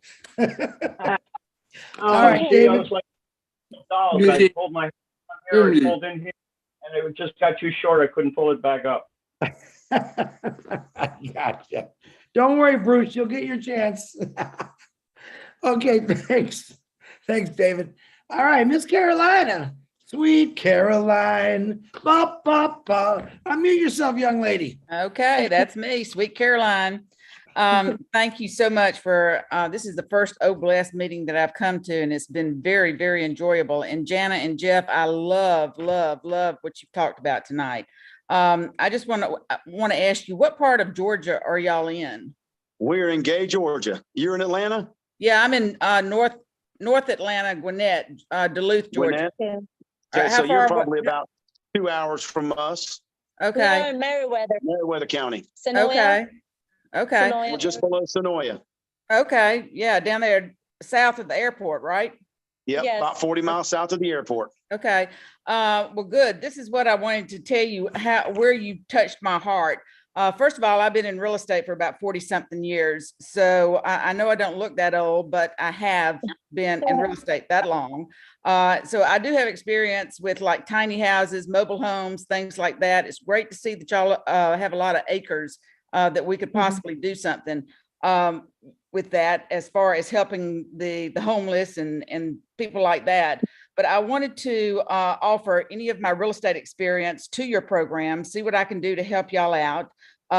You've really touched my heart about the children, teaching them how to farm. And I think that they need to know this. I can remember when I was in elementary school and we would go on field trips and things like that, that really sticks in these children's mind, and it gives them an impression that will last them forever, that will last lifelong. Okay. Absolutely. So I like the idea about engineering Mike bringing up about the lady that could help with a curriculum. And maybe if we could do some kind of a curriculum that we take into the elementary schools, and then maybe start like a prototype of what we can do to possibly start teaching these children about where food comes from, dairy cattle and things like that. And also, Jeff, I love the idea about you talking about giving these farmers a relief, getting a group of experienced farmers to relieve some of these farmers, because you're right, they work for years and years and years and never even experience or get to experience a vacation. So I love that. And what brought to my mind was that it's just like with sick people, the caretakers are the ones that are affected the most because of them having to take care of the people that are sick. Well, if we could create something like a farmer's hospice or something like that to go in and help these farmers, give them the relief that they need. So I like that idea that you brought up about giving them some kind of a relief. Let's see, another thing, So I'm all about helping the farmers, helping the homeless, whether it's putting tiny houses, mobile homes, or whatever on your property, creating some kind of a prototype for children to taking in to O Academy. This would give us an entry of talking to elementary teachers about O Academy and things like that. But anyway, you touched a lot of areas in my heart, and I just wanted to let you know that I would like to help y'all in any way that I can. Get on the bandwagon. Maybe we can brainstorm or whatever and see what we could do. And just call on me if you ever need anything. And I'd like to get your name and telephone number if it's through Chris or wherever, so that That's we can fine. Yep. keep in touch and brainstorm. And come on down and visit. I mean, yeah. You're not that far. You come on down and take a field trip. And we've got some. I sit on the board for the ADA board for Georgia through the co-op, and that's a lot of our promotional stuff and marketing, and we do a lot with the Dairy Alliance too, which is the Dairy Alliance has a lot of influence on the children in the schools and stuff like that. So there's a lot of teaching tools there that we could probably get with them and team up with the Dairy Alliance, because they are already doing some stuff in that area, in the teaching area. But I think if we could get with them and submit some type of, like we talked about, a curriculum, and see how they would recommend that we get this into the schools, because they're already in the schools. They're in the schools doing stuff with the high schools. We've got milk dispensing coolers in the high schools. We've they're doing things with kids. They've got a lot of materials that we can get for kids, trifolds and pamphlets and different things, and activity books. And so we have a partial avenue there that I think we can expand on through them, and I think they would be very receptive with it. And on that part, and then on the I'm trying to think, there was something else. Doggone, it's many things going through my head right now. Also, too, when we talked about the tiny house thing, we also are not opposed to single moms. Yeah. Because there are a lot of them that really need help. Yes. And doing that. But the O Academy, I think, is going to be very instrumental in putting that together to go through the schools, because we can do a lot of that virtually, and or if it's not too far, we could. I don't mind going. I don't mind going to the school. Yeah. I went there and done teach-ins and stuff like that, and do career day and all that at my son's school, so that's always fun. But yeah, we're open to, any suggestions. We just want this thing to go, and we just want it to, we want it to grow, and we want to be on the forefront of it. We don't want the credit for it by no means. We give it all to God. Right. That's where it's coming from. He's our source. He's our source. On Passive is not our source. He is our source. That's right. We are just the messengers we're just carrying the message and carrying the money or the funds or whatever we got to carry to whatever program. And then we have bought a position. We bought a position for our farm, and that position is going to also help the agricultural programs at the schools on the junior high and high school levels to help promote their programs because they are at minimal funding through the states. Yes. So we are going to be able to go in there and really ramp up their agricultural programs at the high schools and the junior high schools, because that's where it starts. It starts in about the 7th or 8th grade. The agricultural programs do, or 9th grade, I should say, down in the county or in the lower end of our county. But so, I've been just real excited about that. I sit on the advisory committee for one of the high schools down in Manchester, Manchester High School down there, and down by Warm Springs. So that's kind of neat that we get to see their ag program, and we're trying to be very supportive of them now, with what they have going on.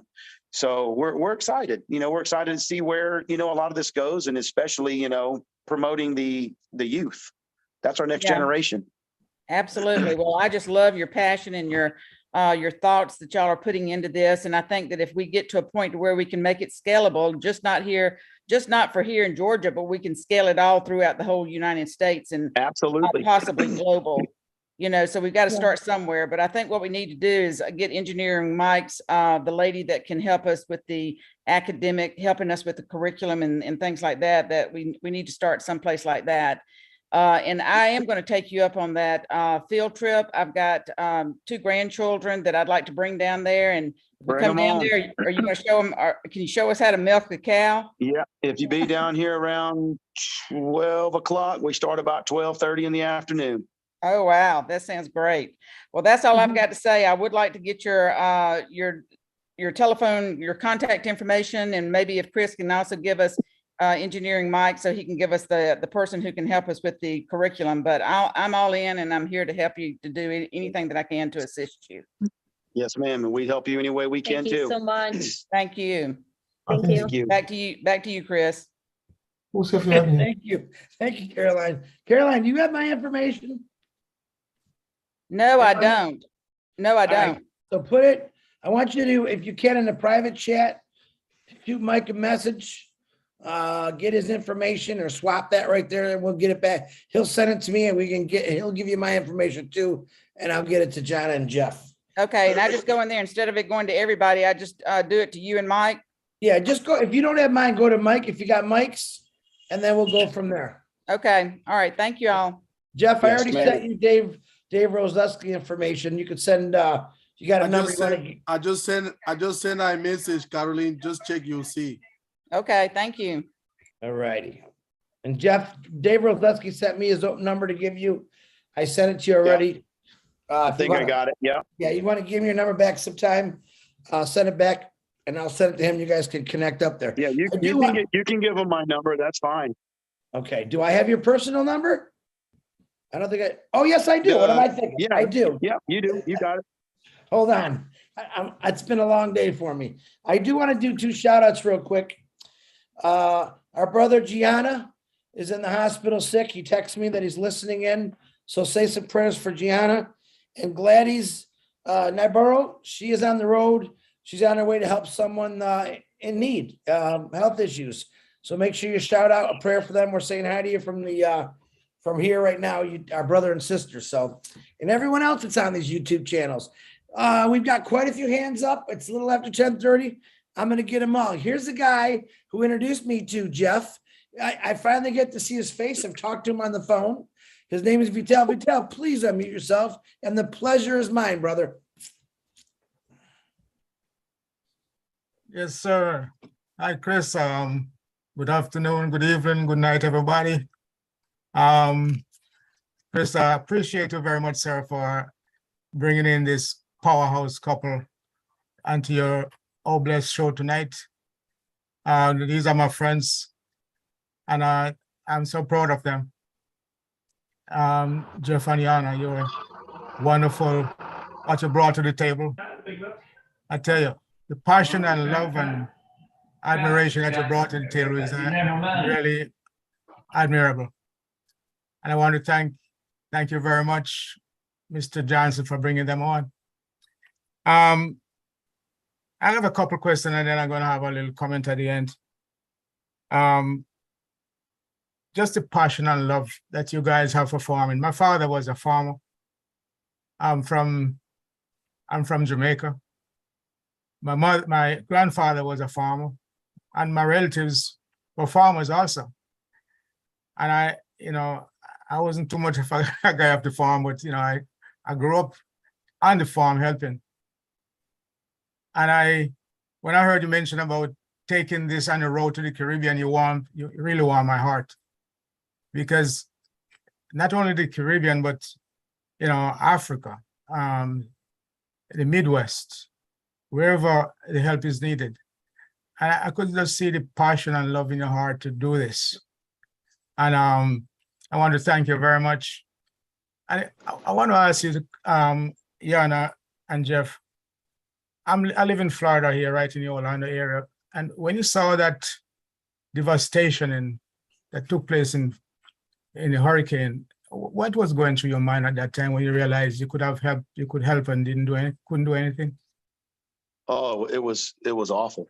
Well, we could help only however we can help, what we can do. I mean, that's all of us in a position we are, but just not only because of a dairy farmers, because we know personally one farm down there got hit really bad, and it's devastating. I don't like to see anybody in this position. It breaks my heart. It's just one area when you see that. We used to live in Florida. My husband is from Florida. He was born and raised there. So I lived there for 20 years in Tampa area, and my husband grew up there. He was born and raised there. So we know, how these hurricanes can come. But when you have a Hurricane 4 category, it comes and you see the people and you see the damage and you see just all these different things. It's just, I don't know any human being that cannot be broken. How can your heart not be moved? How can your heart not be moved? So for us, that's where we come in. Okay, where can we come in as a community, blessed, and just get these trucks? I mean, I know our hearts, if we could, we just get a box truck and load it in with stuff and take it down there. That's just our hearts. That's who we are. We want to be on the scene, not because we want to be seen, but because we want to get in there. We want to help these people. That is our hearts. Like me and my husband, we were talking about it the other night. Like, how can we go and help us? Like, well, we can't go because we have nobody in here who can work for us. We have to stay here. We have to get going. These animals have to be milk. So it's like our heart, it's like we want to go and be involved and help. We want to be the hands and feet of Jesus, but we have to get this farm going for now. Nobody else can, we have one guy that works for us right now, but these are the things, my husband, how can I go down there and take my equipment, and how can help move debris and stuff like that? You know what I mean? So it's our hearts for sure, definitely, to help any area, in any area that needs to be helped. Sure. And, you've just, what I think, there's a news going around right now that there's going to be a food shortage. Yes. Oh, I don't doubt it. Yes. And when I hear you talking about people in the industry dumping milk in the drain, wasting it. Mm-hmm. I mean, what's going to your mind, especially during the period when you had this baby formula shortage, and you see you could help, but your hands were tied? Yeah. What I'm thinking is, who could be drinking that milk instead of the drain? That milk could be going out to, even if it's given away. And the funny thing about it is, we had to dump milk down the drain, but we had to pay the freight to haul it out. Whoa. Yeah, the milk that they picked up on our farm, we took a substantially reduced price, and we had to pay the freight for them to come to take it out of here. So we got it. We got it all into the both ends of the spectrum there, because when COVID hit, they had nowhere to go with it. So So, they pooled all the milk together and they told us, they said, well, if you physically dump it down the drain, that's going to reduce the amount of money into the pool that everybody's going to get paid. So let's say you dumped 10% down the drain. That's 10% that's not going to be in the pool. So, we had to ship it out and we had to pay the freight to ship it out. But we had to take a substantially reduced price or didn't get paid. Yeah, Wow. and that's where, my heart is, like I said, if we can put a plant in here, or if we can put a facility here, and hey, our farm can be a demo farm, and then from there we go. We train people how to do it, like my husband said, on the small farms. And all over the world, we know, even like my own country, there's some very, very poor areas. That sustainability for the community. Teach them how to grow crops, teach them how to be self-sufficient, give them the ability and funds to do it, and let those places be, not be dependent. Like a lot of people are dependent, on grocery stores and things like that. But, I believe in my heart, even since COVID hit, I grew up growing stuff. So, we do gardening, we do stuff, we do like 80% sustainability, whatever we can here on our farm. I want to help people, teach them how to do it, how to be sustainable and eat even the clean food. Have those nutrients in your body, have those things that are good for you and not processed heavily and sprayed heavily and all those things. It's a garbage. I grew up in Europe. We never had that. Even under communism, we never had any of this stuff. Everything was clean, bottled in glasses, milk was in a glass, yogurts were in a glass, it was clean. So I've seen a lot coming from where I came from to here in the United States, and I've seen like a lot of the ingredients, a lot of the things. So, there's a lot more, even for me, that passion goes by, because I want to be healthy so we can keep our generation healthy. We can be here for our children, right? And we can teach them how to eat healthy and stay healthy and just keep on going to the next generation. Oh, so nice, so nice.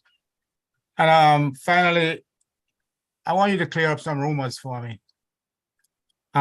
Is it true that chocolate milk come from brown cows? Okay. Strawberry milk come from red cows? And that the low fat milks come from skinny cows? Can you answer those questions for me? I could speak to that. Really and truly, that's kind of my ice-breaking lines when I go do a presentation. But no, it is not true. Generally, if you have a skinny cow on the farm, she's got her working clothes on and she's 100% in it to win it there in the farm. So no offense, if you got a little couch on the fat side, she's a little lazy. We have to see what we're gonna do. But no, it's. But you'll be surprised how many elementary children. It's so funny to ask that question. I can believe it. Oh my goodness, how many, Ron? Right? Yeah. How about the almond milk? Can you milk the almond? I still ain't figured that one out. I've been trying to squeeze the milk out of an almond for a long time, and I ain't got it yet. I'm working on it though. Heck, I ain't even found the udder on an almond yet. You gotta have a good time. Those little bless. guys, man, they try to get me. Yeah. I just wanna add a little humor to it. God bless you all. I love you. Bless you, Jada. Vitel. Thank you very much. Thank you. And, Thank you for being on a call. Thank you. Appreciate you, sir. yeah, thank you very much. Yeah. Thank you, Chris. Thank you, everybody. Vitel's the one responsible. He's the one that called me. He called me probably for 3 or 4 weeks. I kept missing his call. I finally said, I got to talk to this guy. He lets me know about these farmers. I said, farmers? What the heck? I got this friend that's got this dairy farm. I go, okay, what's it got to do with a bless? And he explained to me, all right, give this guy a call. But, I'm still asking the same question if I come to that farm. Where's the strawberry and chocolate cows? Because I love strawberry and chocolate milk. But the low fat, the skinny cow, never heard that one. I almost fell off my chair here. Very good. Very good. Yeah. All right. Thank you, Fidel. Thank you for clearing up the rumor for me, Jeff and Jeff. No problem. No problem. Anytime. All right, another one of our, this is fun. Dr. Masagio, another one of our phenomenal webinars we had a couple weeks ago. We've had some really good ones. This is going off great too. I love it. Please unmute yourself, beautiful young lady. Yes, I'm here. Hi, everyone. And Hello. thank you, Jenna and Jeff, for such a wonderful, passionate presentation, actually. And exactly, Chris, to say, what the heck when you're supposed to talk to the farmers? We tend to ignore what we feed on, actually, generally, globally around the world. We just see milk in the shops and we forget who is producing, basically. So I really think your job is one of the most important because you provide basic needs, actually basic needs to the global world. Around your surroundings, of course, but generally farmers around the world, they really are meeting what we need on a daily basis. And I don't have a huge comment per se, but I'm glad that Academy is there and everybody has commented on that already. I just wanted to appreciate the importance of your work because it really is vital. I come from a country in Africa. I come from Botswana. And Botswana is known to have a small population. It has always had a small population. So we have more cattle than people, actually, in Botswana. And cattle farming is so basic that any poor person would at least have a cow, if you know what I mean. And they survive on that. They survive on the milk of a cow. They survive on the meat of a cow. It's a survival. Actually, when we just took independence in Botswana, because the country had no money, I'm just sharing this story to show you the importance of the work that you do. Because the country had no money at all, nothing. All we had in the country was cattle. So then the country decided to negotiate with Europe, with the UK, to say, because we were under them, they were our protectors. We were not a colony, but a protectorate. So we negotiated with them to say, we don't have anything, but we need to develop the country. But we have good meat in Botswana. So can you buy our meat from there? So there was that negotiation and agreement. And therefore, Botswana started selling meat basically to Europe, specifically to England. You know what to do? To build the University of Botswana. What the president did was campaigned to everybody in the country to say, we call it every person a cow. That campaign, we call it every person a cow. So even the baby in the family was counted as a head who could contribute a cow to the economy of the country to build the University of Botswana. If you go to the University of Botswana, just at the entrance is a cow there with a farmer. That's the picture, because that's how we develop the country. So your work is so important. It is survival to some of us, and actually it has to be honored. So this is one of the projects that have to really be uplifted higher and higher in OBLES, because it can make such a big change, especially as you are more advanced in your equipment, in your, you have had challenges and you have talked about that, but you sound like farmers who are more advanced. You use advanced equipment. You are talking about even helping the Caribbean, and imagine the change you can make through Academy to small countries that cattle and milk is their own survival day to day. So really kudos to you. Well done and big up. And we cannot wait for OBLES. So thank you. And I really, you touched my heart. You touched the core of my origin. So thanks a lot. I appreciate it. Thank you. Thank you. Thank you. Thank you, Dr. Masagio. Once again, always beautiful words. Absolutely love the word that's coming out. Dave, I'm going to say your last name. Is it Marzion? Is that how I pronounce it? Or I'm going to say it wrong. So you just correct me, please, sir. Marzion. I was close. Yeah, you were. Yeah. Go ahead, Dave. Thank you. I think up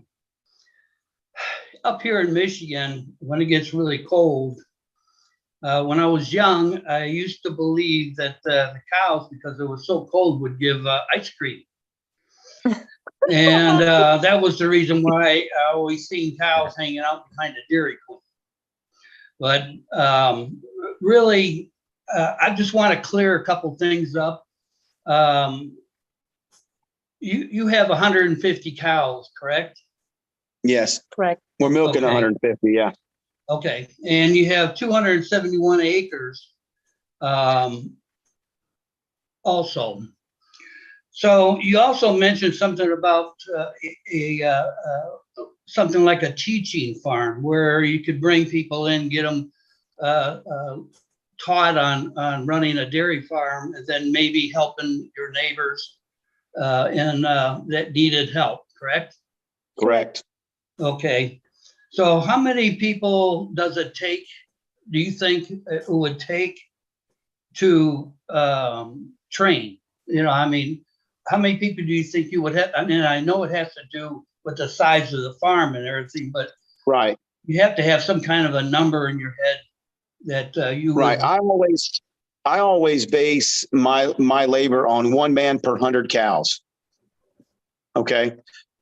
So, you know, that's a pretty good general, you know, like my guy milks 100. Me and my guy, he milks 150 by himself. I milk relief for him. So I milk 150 by myself. You know, we do it alone.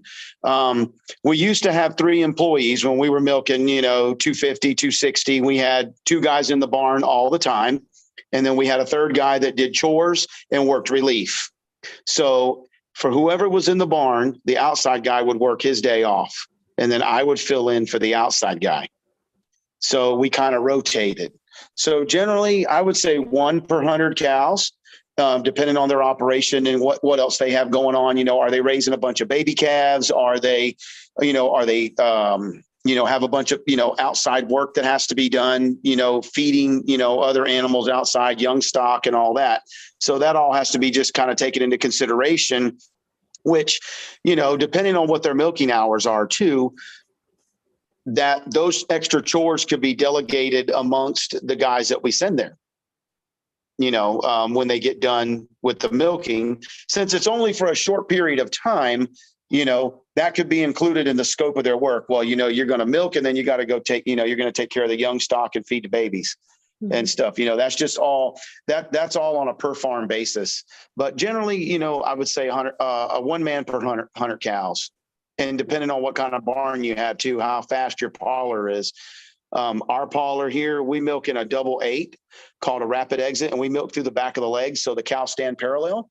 So we can milk about 80 cows an hour, 1 man, roughly. Okay. So out of your 271 acres, would you be able to dedicate any percentage of that for housing purposes? We're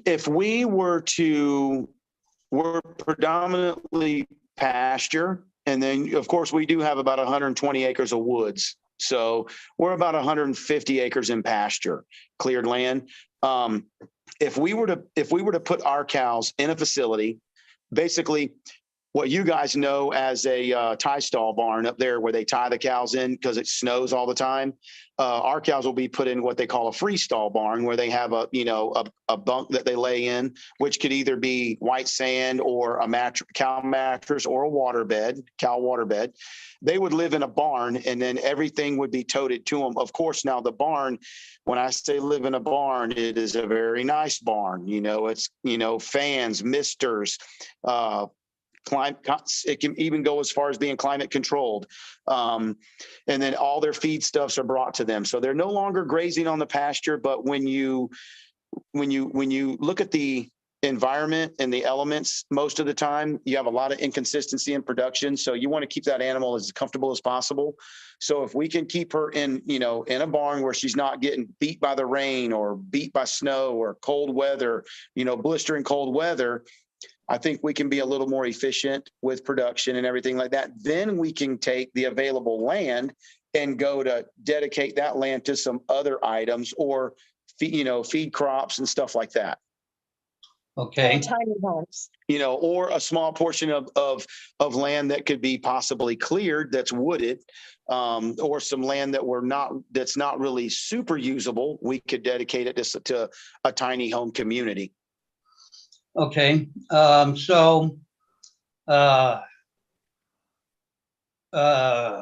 Okay, wait a minute. So so if you were to create something like this training farm or whatever you might want to call it, again, how many homes would you really need if it were tiny homes? You know, you'd probably need at least 4. Because you know, Okay. you'd want a team of about 4 guys. I think that would be a good number. Maybe to start with. You know, to start with.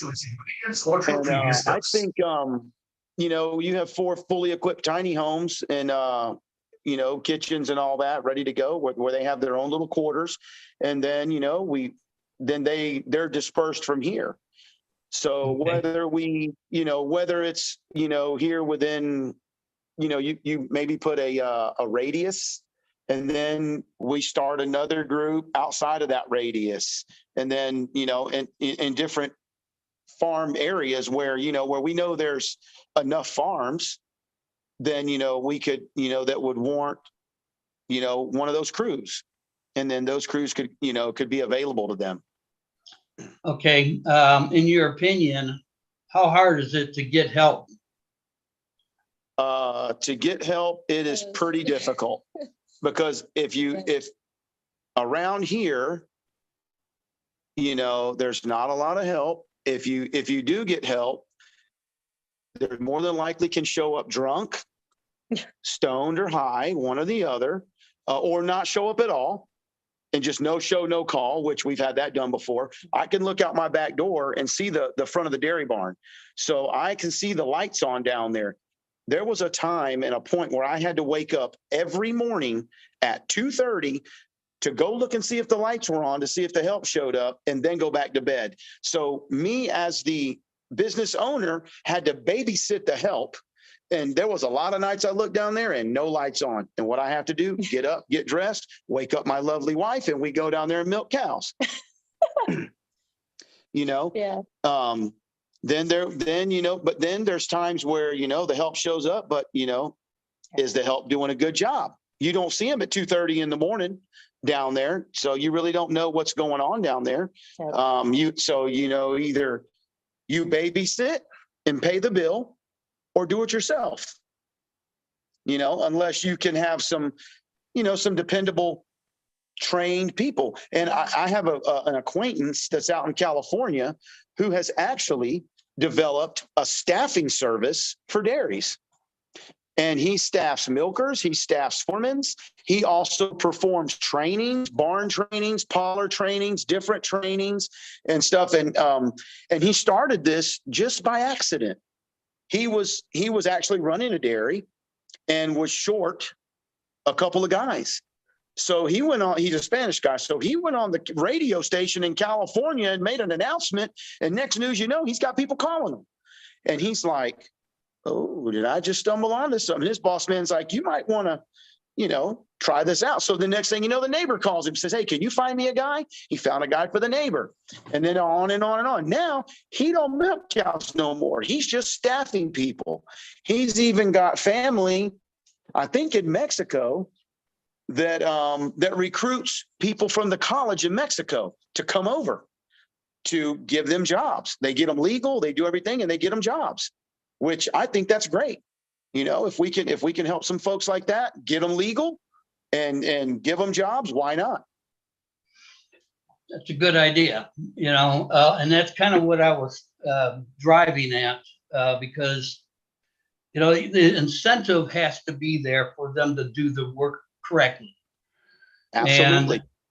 And if you were able, I'm just thought, if you were able to start a teaching farm and bring in people who needed a job or needed a place to live, 4 at a time, then you can send them out to other farms that are struggling, you know, with personnel.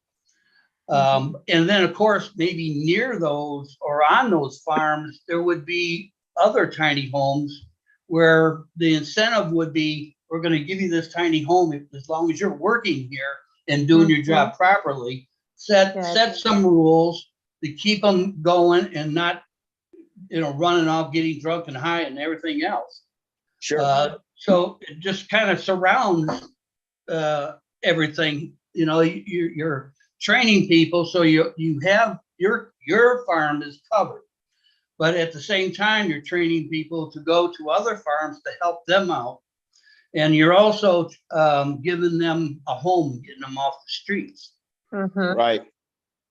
Yeah. And, you know, and I like that idea, you know, of the incentive. So, you know, I like where you're going with that, because the incentive would be, hey, look, we're going to give you a house, a home, and a small piece of land.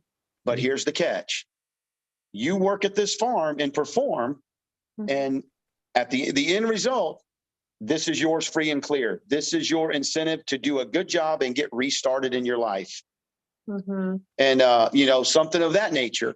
And, you know, you would possibly look for real estate or whatever, you know, in the area close by where they're working. But, you know, but it would be something that would be theirs. Yeah. So when it's theirs, they tend to want to take care of it, I would hope. And, you know, so everybody is all about an incentive. However, you do have the people that come on the farm and it's all about what else can I get?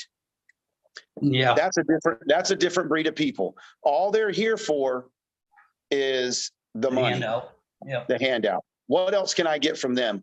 What if I tell them, you know what, I'm not going to go do this unless I get this. Well, you know what I tell those kind of people? There's the road. I don't need you. You know, I'm not going to play that game. I'll never be held prisoner to an employee. Ever. That's right. And I always tell them when I'm hiring somebody, I always say, listen, I don't like to use the word employee because we are a family owned and family operated business here. We treat everybody as family. Employee to me puts a tag on it. It feels kind of almost a little bit degrading. You're no different than me. I need you. You need me. Okay. I've had a very good relationship with everybody I hired here. I always tend to do too much. And my wife tells me that you're bending over too far backwards, you know, but I always try to make it very accommodating and a very nice work environment here. But you always, you know, I always tell them, I will never give you anything that I cannot do myself. At the end of the day. I can do it, you know. Now you may have a different way to do it. And I've had to really come to grips with that there can always be two ways to accomplish the same goal. And so, you know, I work with that. But yeah, doing that, the incentivizing will really bring out the character in that person. Yep, absolutely. I used to run a telecommunication company down in St. Louis, and I had 350 subcontractors. And the only way I could really keep them motivated was to treat them really, really well. Absolutely. And you know, because that's the whole scenario. You treat how you want to be treated. And I was able to take care of my contracts fairly easy. And even in the bad areas, you know, of the town where people didn't want to go into, I was able to get it done. And my clients just loved me for that. And you know what, your compassion for what you want to do is just really overwhelming. It's if we could duplicate you guys, about 1 million, 2, 3, 4, or 1 billion, I don't care. That would surely make a whole big difference. But we have to start small, and we have to have a plan that actually works, because once that happens and it's working, you'll be surprised how many people will get involved to help you make that destiny come true. Amen. That's correct. So, Thank you. yeah, not a problem. So, you struck on a couple things that I really wanted just to get straight, because I kept thinking, all right, how can we do this? And actually, Academy and Oblast are going to be your two major platforms that's going to help you the most, I believe. Not unless Ash comes up with something totally different, and that wouldn't surprise me. But those two can definitely help you a lot. And I believe that once you get a money flow going in, setting up property, I told Chris this once before, and it was a while back, so he probably didn't remember.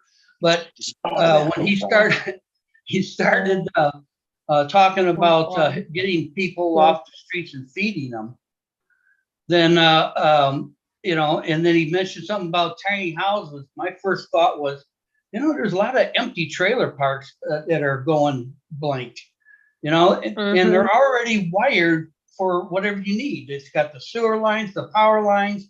They just don't have the trailers there no more because they folded. So if you were to buy that property, you could have an instant community practically. Yeah. Absolutely. Yeah. So same scenario, I mean, yeah, in time, you'll be looking at different scenarios. Oh, let's put something over there, but you still need that plan that works, that and people get excited about, to really, really move forward. So, I would like to be in touch with you and, have a powwow and just see what kind of numbers we can come up with. I do have a lot of connections across the country, so maybe it's possible that I can get enough people involved to help with what you want to do. Great. Awesome. Thank you. Thank Okay. you. Appreciate Dave. you.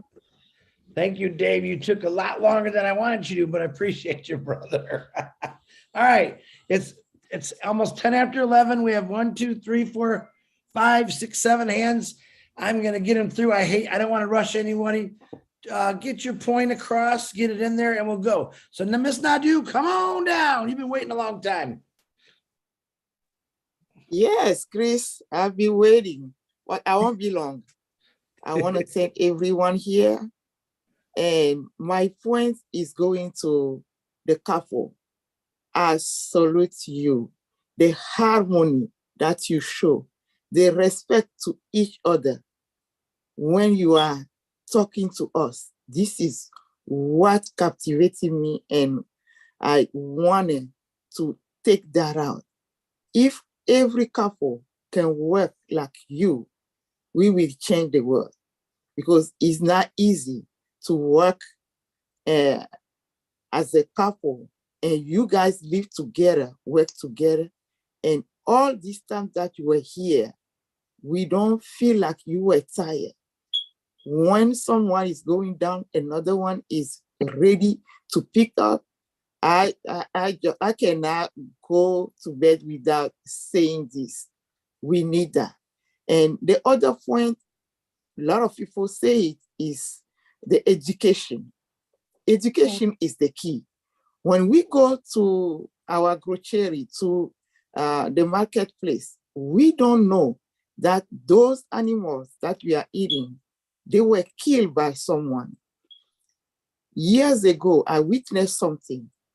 There's a lady who lived in France with her kid, and she wanted to bring them back home. And what happened? She killed a chicken in front of those kids. And it was a drama. They cannot eat that chicken. They called their mom a killer. Yes. Why? Because they go into the supermarket and they see the chicken in the plastic. They don't believe it, and they Right. did not eat that chicken. They're not Guess educated. what? When they went back to Paris, they keep eating that, the plastic one. But the Yeah. one they killed, they will never forget that their mom took a knife and killed a chicken. They cannot Wow. take that. So we Yeah. need education. No Mhm. drama. We don't want to terrorize our kids. And who knows? I have it in my mind for like 30 years. Who knows the impact of those kids up Yes. to today? So we need education at the base so they know what they have. Not only the chicken, but we see kids go into store to buy clothes and they don't know that somebody bought fabric, cut them and have those clothes. So Mhm. we need education. Thank you guys for coming and Thank showing you. us what is love. Thank you. Thank That's you. all I Yes, want to ma'am. say, Chris. Thank you, Nadu. But you know what, Nadu? A farmer's education, when they teach your kids, is to teach them how to kill the chicken for food. So it really goes both ways. We have to educate. Farmers educate their kids a lot different than we would. Where me, I'm an animal lover and I couldn't watch it done. But I'm going to tell you right now, even Jana, I'm sure can grab a chicken and say, we're hungry, kapooey. But yeah, that's how they Well, teach them. But listen, I love my chickens. They're my babies, okay? If it comes down to that I have to snap the neck and feed my family, I'll do it. My grandma used to do it and I'll do it too. But I told my husband, in the meanwhile, you the killer and I'll cook the chicken. there you go. There you go. Thank you, guys. Remember, God did put animals on this earth to help us eat for hunger. So, but Nadu, I appreciate your comments and you're correct. Well, there are certain things we shouldn't do in front of our kids, but a farmer, you can't tell a farmer that. That's totally different. All right. Yes. I'm going to call the last hand is Musharraf Hassan. Mr. Harold Fox waiting there patiently. Come on down, brother. Thank you, Chris. Good evening, everyone. Good evening. Jana and Jeff, is that correct? That's correct. That's correct. I would like to thank you for sharing your enthusiasm and passion about your industry. All of us here on the panel could detect how enthusiastic you are about your business. Now, what I wanted to say was Mr. Ash Navarro envisioned all of this. You mentioned the Caribbean setting up, I don't know that much about the industry, but you said something about setting up an industry in the Caribbean. Correct, yeah. He wants to set up an industry in over 200 countries. The dairy industry is very, very prevalent. I shouldn't say prevalent, but needed throughout the world. Absolutely. You guys, I would put you in any type of teaching situation to go around the world and train people in your industry because you're so passionate about it. I'm an older gentleman, so I have to write down a few things.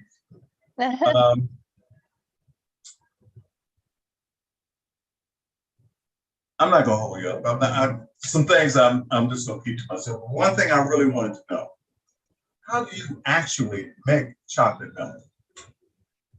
How do you actually make chocolate milk? Yeah. We milk a brown cow.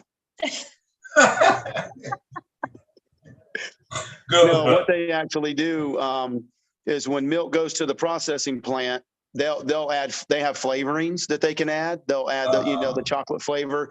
That's a big thing on the flavored milk now is really taking a kind of a forefront now to the kids. Now they have they've always had strawberry and chocolate, but now they're coming out with like banana, vanilla, orange, orange creamsicle. There's different flavors. One of the local grocery stores here, they package milk and they've got some like a salted caramel and just different flavor. To make it fun again. To me, when I was growing up, it was white milk, chocolate milk, and that was all you got. That was it. You didn't get bottled water in school. That's what you drank. You drank white milk and chocolate milk. And, you know, and where I have a little bit of a hang up is we give our kids too many options in the school system, but yet you've got, you know, the dietary guidelines pitching a fit about sugar, but yet they're letting kids drink soda. You know, let's keep it simple. Let's go back to, you know, they don't want the kids drinking full fat whole milk because it said it makes them fat. Well, get them off their video games, you know, get them outside. And it ain't the milk that's doing it. And so, you know, we just got to get back in there with that. And but anyway, getting back to your point, they have different flavorings that they add to the milk at the processor. But I can tell you how I make my chocolate at home. Okay, it's very simple. If any of y'all want to do it, you know, like the cool weather's coming down here in Georgia. So I take my whole milk that I get out of my tank, unprocessed, everything. It's just full fat, everything in it. And I'll warm it up, and I take 100% cocoa powder, put it in there, a little bit of sugar. You mix that up. It's the best chocolate milk you're ever gonna get. Hot chocolate. Well, again, I want to thank you guys for enlightening me about the industry. I mean, your industry varies off to so many different areas. You know, the dairy, the cream, I mean, it's just so many areas that you are involved in. And thanks for enlightening me on it. Thanks for letting me share, Chris. Thank you. Thank you. Thanks, Harold. I don't know what you all are talking about. I got me a chocolate cow. I get chocolate milk. One of them gives me whipped cream to put on my chocolate. So we could go on for hours about that one. Still cracking me up. You know, the low-fat cow has got me going, or the skinny cow, because I've never heard that one. So chocolate and strawberry and all that, yeah, funny. But thank you, Harold. Appreciate you. All right, Miss Terry, California Thompson, come on down. Thank you, Chris. I just want to give a big, quick shout out to the both of you. I never thought I'd be raising my hand to talk about anything in the dairy industry. I don't claim to know a thing. I know that you are extremely hardworking, and I think the timing is perfect for this, actually. Chris, I know you started off saying, you know, I'm not sure what it has to do with, but it has everything to do with what you do. And I'm here to, I think right now, you know, we all know that there's been a lot of plants that have burned down and food plants. Mhm. And I believe, if I'm correct, we lost a lot of cows this past summer in Kansas and other places. And I'm a big believer that, I don't know, we sort of need to go. I love this. Like, we're going almost back to basics, but we can utilize Absolutely. technology Yes. to help Yes. bring those basics back. The closest I can tell you, my husband and I purchased years ago a door-to-door dairy delivery service. We did That's that. awesome. We did that because when I was young, I'm aging myself, but I loved when the milk was delivered to our front door in the bottle, you know, the glass bottles and the eggs. And there's a feeling, there's some kind of a feeling of there that just made you feel proud. And that's what I got from the both of you today. It brought back memories. We called that business Cows on Wheels. And we delivered it door to door just because we felt like we were bringing that to people. And I feel like that's what the both of you have done for us. Again, I don't claim to know anything, but your passion, and I kid you not, caused me to raise my hand to let you know that even if it's just donating, I am there. I am there to help the both of you. My husband and I will. And I want you to know, I truly believe On Passive is going to be the key to helping everything that you're doing for us. So I just wanted to say thank you. Thank you so much. Your passion is everything, and we can all see it. So thank you. Thank you. Thank you. And the home delivery thing too, that is another thing that could be very doable. Very doable, you know, and like you said, with, you know, milk, eggs, and bread, Those three staples right there, people just love to have that service. Well, and it creates a relationship between the farmer and the consumer. And that is not an area we lost in such a big industry and big warehouses and big plants. You know, people looking for that, they yearn for that. Like, it's like they want to go back to the basics. And so, you know, we want the customers support the local farmers, because it not only give them the product, but also creates a friendship and a relationship and all that, and you know, it all bundle up at once. So it's important. It's important because we're losing that in this society. We're losing that in this society. So thank you so much. Thank you. Thank you, both of you. Yes, ma'am. Terry Thompson, appreciate you. Love the hat. You know, I love the hats. Someone asked me the other day, why does she wear those hats when she's got that beautiful hair? I said, because that's her style, and it's a cool style. She's a rocker, man. She's a rocker. All right, thank you, Terry. Bruce Gerstein, come on down. Or should I call you Dave Roslewski Sr.? Go ahead, Bruce. Thank you, Chris. You didn't notice that I trimmed my beard. That must be brothers.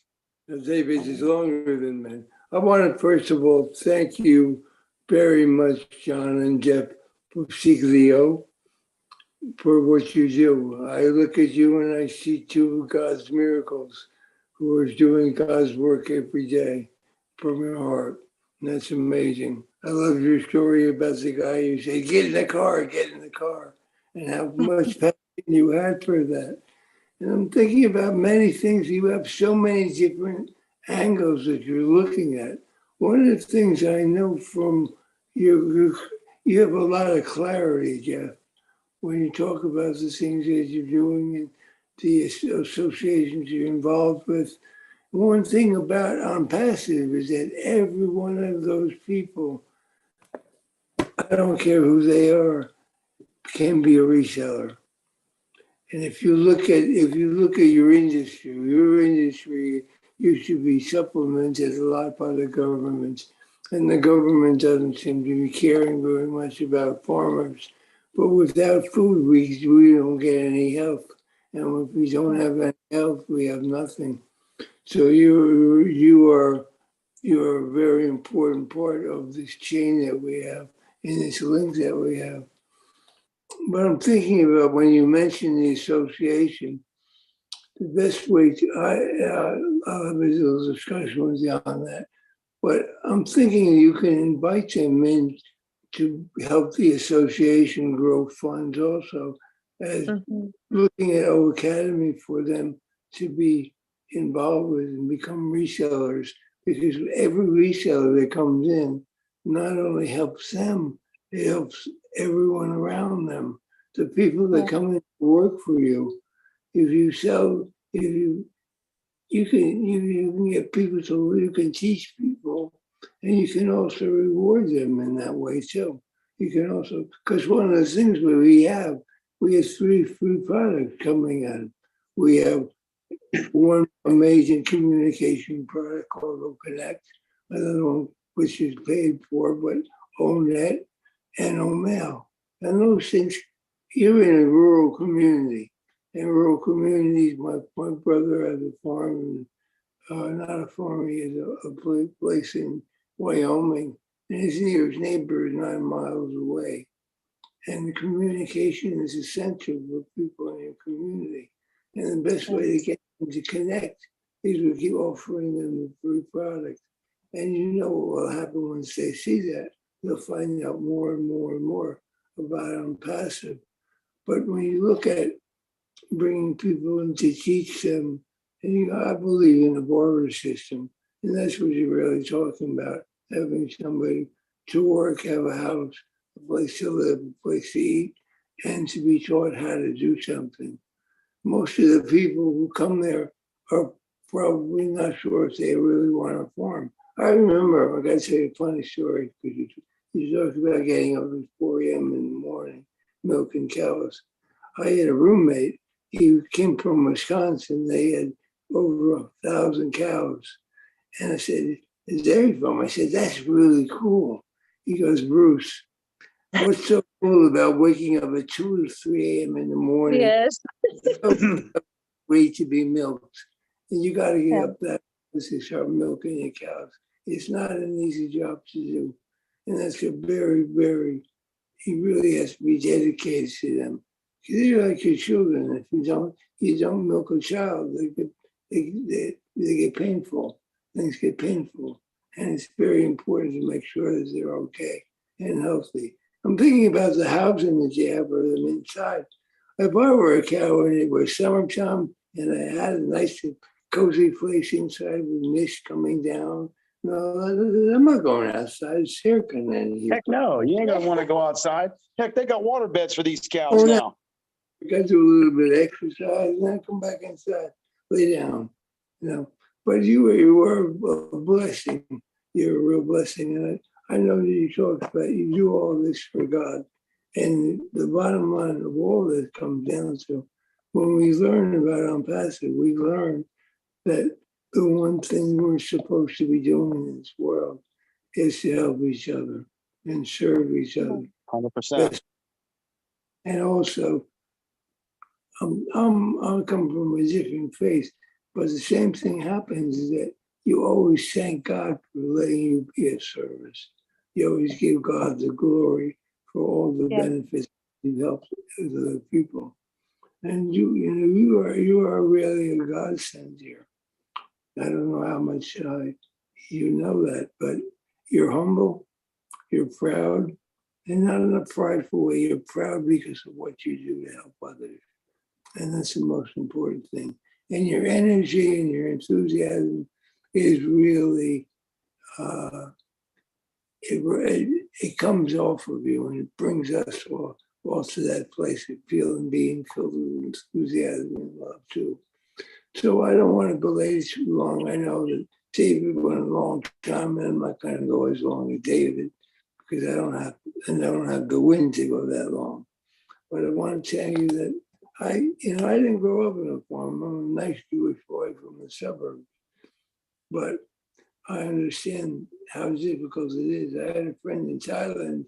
He married a Thai girl, and his father-in-law was a pig farmer, and he thought he should be a pig farmer until he spent one day at the farm, and he realized it's not for him.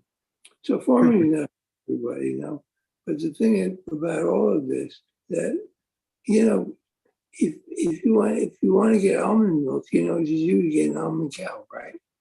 That's right. And if you want chocolate almond milk, you'll get a chocolate almond bar. It's like a blonde cow, right?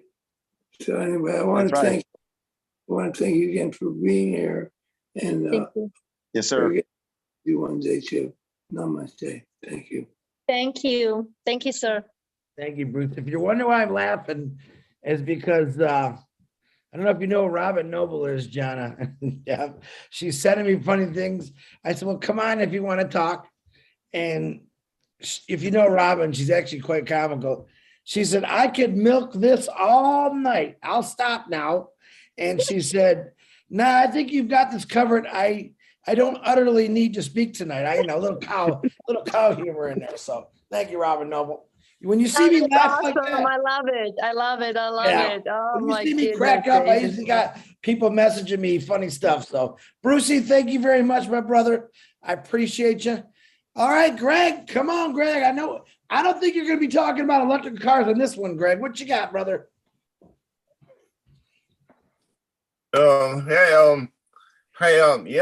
talked to, this is before the COVID, I had a number of farms doing local service and stuff, and they didn't get the idea that this business was, well, that was back like 3.5 years ago, but still, I don't know. The farmers have gone down, but I've always believed in buying things organically, and there is a few organic farms, and that we need more, well, I don't know. After a while, and I lost my drive. Well, no, I lost my car. Well, was no more, and I wanted to get an electric car, but that was later. But it's still, this problem is getting worse, and you know, this area used to be, well, a little more self-sufficient, and now we're, you know, Walmart is like an hour away, and I don't know, it's just like people don't understand food anymore. Yeah. Yeah, they don't. Yeah. They think it comes from the store. They don't realize how it gets there, what it takes to do it, you know. And a lot of folks, you know, they get upset when they see the price of stuff, but what they don't realize is what it costs to grow it. Yeah. You know. But yeah, if you know, I want to get back to more organic things. I mean, I don't know, my state is a lot of co-ops. You know, there's things where people are buying more locally, except for, you know, things like pineapples or stuff that doesn't grow in Vermont. But I mean, regular food. And I don't know. Hopefully, when I start getting money, I'll go back there and see if I can help them out. You know, I'm pretty alone up here with my business, but I have one customer and, well, one person that came from Kokomo, Washington, but she's living in Ghana right now. But it's all good when things start happening. We're gonna get there, Greg. I'm on SSI for years because of, you know, New Hampshire, and, you know, getting busted after leaving the reggae concert. But you know, Greg, you're not allowed to tell that story, Greg. well, it's legal here. Oh, you're a funny guy, Greg. We're coming to all that stuff you're talking about. It just takes a little time. Electrical cars, you're going to see. Flying cars, I'm not sure either one of us will see for a while. But all that stuff, electrical, is on its way. Every manufacturer is going for green, which is better for the earth. So, and governments, believe it or not, are forcing a lot of them to do it. But most of them stepped up to the plate, me coming from the auto business, to start doing it. Better emissions, lighter cars, better, you know, different kind of materials that we don't pollute the earth. I mean, we've done a pretty nasty job of polluting the earth for over a couple hundred years, and we all know that. But I still think Mother Nature is the toughest mother I've ever seen. So you stay tuned, Greg. It's coming, my brother. I know it's coming, that I like to get there already. You got it. It's coming, brother. It's a coming. All right. Thank you, Greg. Always a pleasure, my man. Okay. Now I know this lady's been waiting a long time. Absolutely love your hair. Crazy about it, Lily. Now I'm going to ask you, are you any relation to downtown Cynthia Brown? Oh, come on. You got to unmute yourself. Spill the beans so we can move forward. I can't give no secret here. I can't reveal anything. No, I cannot reveal anything. And if you notice my last name, I can't tell you who I'm related to either. Okay. So let's keep that a secret among us right here. I do this, okay? So I want to say this is great. This is great to be here. This is wonderful to be here. Chris, you are doing a wonderful, wonderful, just heartfelt, I mean, great. I want to celebrate you first. I want to celebrate you first because you are the man right here. And I want to just celebrate everybody else who is on this platform. You have over 200 people here. And each and every one of you gets celebrated individually. But there's a couple here, and I want to celebrate them from my heart. And that's Jeff and Yana. Jeff and Yana, from my heart, there is a place of love to see couples working together. I must say, I'm a farmer's child. I grew up on the farm. I knew what it is to be on the farm. I am native of Jamaica. I came from the highest core, the highest mountain top of Jamaica. And when I hear farming, I get really, really excited and I blush. My little chocolate skin get blushy. And my heart just like melts when I hear, farmers. I love it. My parents were dedicated farmers, but we didn't have cows. We didn't have cows, but we had everything else. But I listened to Jeff and Yana, and there's something about sharing. There's something about sharing, and that's what we did as farmers. We shared. So when we had the pig, and the next neighbor had the cow, and we have the chicken, and the person had the rabbit, we share, we crisscross. So there's something about sharing farming and sharing the farming. It gives such a love. You share from the heart because everybody don't have everything, right? And that is what's happening right here. What you have is what you share. And then you build an entire community. So when you have a farmer's community, it's something about God creation that comes to life. There's something about that. Now, there's something about farmers again. It gives a personal touch to what you eat. We had fruit and we had vegetables and we had all of that, but it gives a personal touch because there are days that I used to watch my mother just pack all those fresh fruits and vegetables and go off to the market. Yes. And I would watch her till the ground. Yes. But there's something about it. There's a personal touch about that. So, Jeff and Yana, what you are doing, you are giving a personal touch to our lives. You are giving us such a personal touch to the real world. The processed food is not the real world.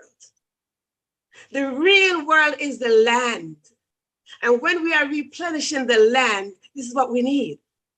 This is how we bless the land. This is how we restore the land. This is how we lift up humanity by having farmers on something like this. So when we stand in support of farmers, we are standing in support of Ash's vision of lifting up humanity. So as we support you, dear Yana and Jeff, just know that you're not alone. You see right here, we have over 200 people right here. And we got you because we are going to taste something from your land, whether it is the skin cow milk or the almond milk, but whatever it is, we are going to taste something from your personal touch. Thank you. I celebrate both of you. I celebrate both of you for what you're doing. So as you continue to do what you're doing, remember, God gave you an assignment. He whispered an assignment to both of you, individually and collectively. So as you work together as a unit, just know for sure that the assignment that God gave you, it will come to pass. Amen. It will come to pass. Amen. Thank you, Verona. Thank you. Appreciate you, Verona. Thank you very much for those beautiful words. I won't tell anybody that you're Cynthia Brown's little sister. I won't tell them that. And the other last name too. You said, and the other last name. Okay, so we have 1, 2, 3 hands left, and in 20 minutes, the Rob Lynn Live is going to be on. So I'd like to be able to get done, 5 or 6 minutes before that, so people can go to the bathroom and have a drink and go watch Rob Rob Lynn Live. So Miss Miriam, another beautiful lady who's been waiting a very long time. Come on, unmute yourself, young lady. Hello, everyone. Thank you, Chris, and your team for allowing me to speak. Chris, I must say you rock. Not Chris Rock, but you rock. I am a native of Jamaica, and I must celebrate all of you, but I am celebrating Jeff and Yana tonight. You brought so much passion that it reminds me of the community that I had when I was growing up. As the second to last of 11 children, we had a community. And of course, as the community, we bartered. We had everything going on our land, vegetables, fruits. We had cows, we had goats, we had everything, but some communities had none of that. So we bartered the callaloo, we bartered the cabbage and all of those things. And so we form a community. It is because of the growing of crops why I went to high school, because my uncle lost his job when he was working at Denny's and Geddes. It's one of those places that they make soft drinks. So he had to farm in order to send me to high school. So what you're doing for your family and what you brought to this community, it's telling of your passion, what you want to do for your family and also for the community. So I want to celebrate you. And because of the passion you have, God is going to grant you the desire of your heart. The heart of Ash is building up humanity, and that's your passion too. And all of us in this platform, in this community, we are like-minded people. So you have a great cloud of witnesses working with, and you will succeed because we're all in it with you. Thank you. Thank you, Miriam. Thank you, Miriam. Beautiful words. Hey, Miriam, I would like to see a Jamaican cow because I'd like to hear him moo with that beautiful accent you guys got. I don't know how we do it, but there's got to be Jamaican cows, right? You got cows in Jamaica. Do they have the accent? Do they say moo, man? Moo. Oh, they say, yes. That's funny. Miriam, thank you for the beautiful words. I do appreciate you. All right, we got Musharraf, who's not even waiting a long time. Come on, Musab, what you have, my brother?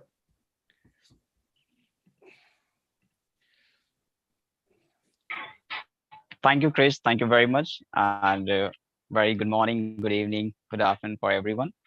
And you are really, Chris, you are just now, one would say that you are rock. Definitely, you are rock. Absolutely. And as Julie is also there, thanks to Julie, his corporate, I'm really impressed that every time I'll just sing for every word. I'm just listening for everyone. It's like in this new world we are enter for all this founder and thus think a new it's a new thinking to add it to the on passive.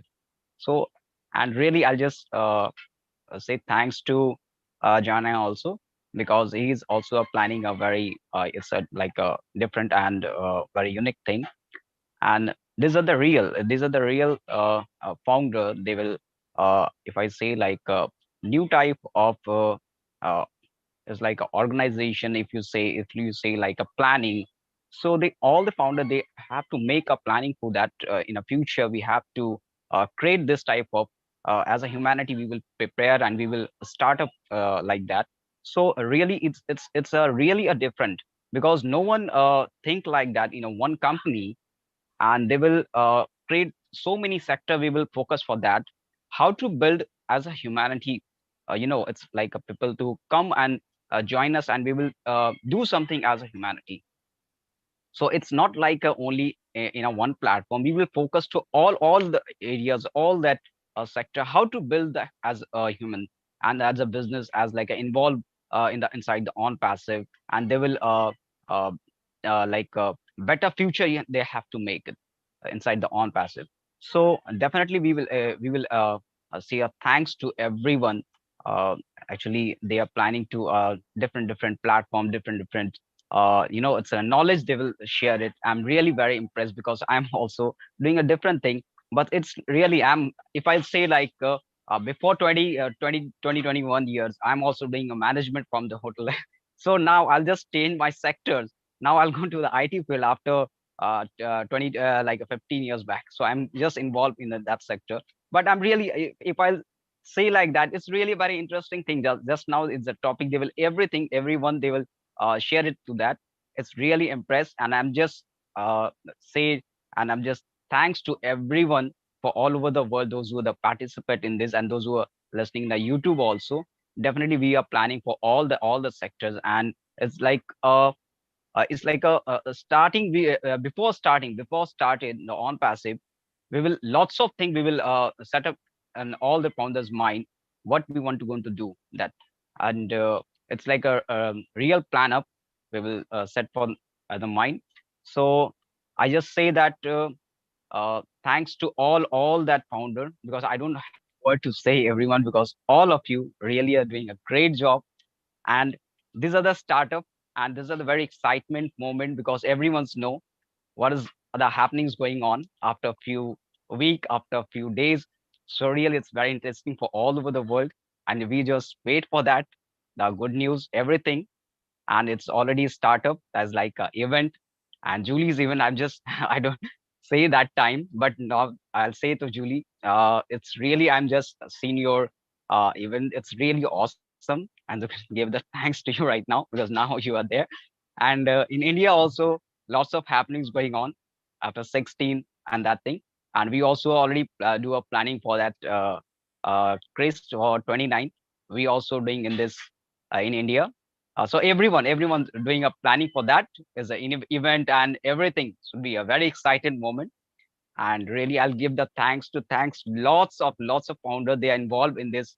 It's in this uplift the humanity. If I say like everyone, they will attach for as like a family members. So really, Chris, I'll give so many blessing. Everyone's give it for all the founders, because they are give the best opportunity. It's a real change, life changing is like an opportunity. So definitely, I'll say that thanks to Ash also. And really, I'm just saying it's awesome, everyone. Thank you, Chris. Thank you very much. Thank Thank you. you, brother. Thank you. Thank you, brother. Okay, I see we got a couple of more hands. I'm gonna call Dave Rosleski. You got 1 minute, sir. 1 minute. Go ahead. Yeah, I know we're pressed for time, so I'm not going to expound or pontificate. I just want to know, do you get hemp milk from Jamaican cows?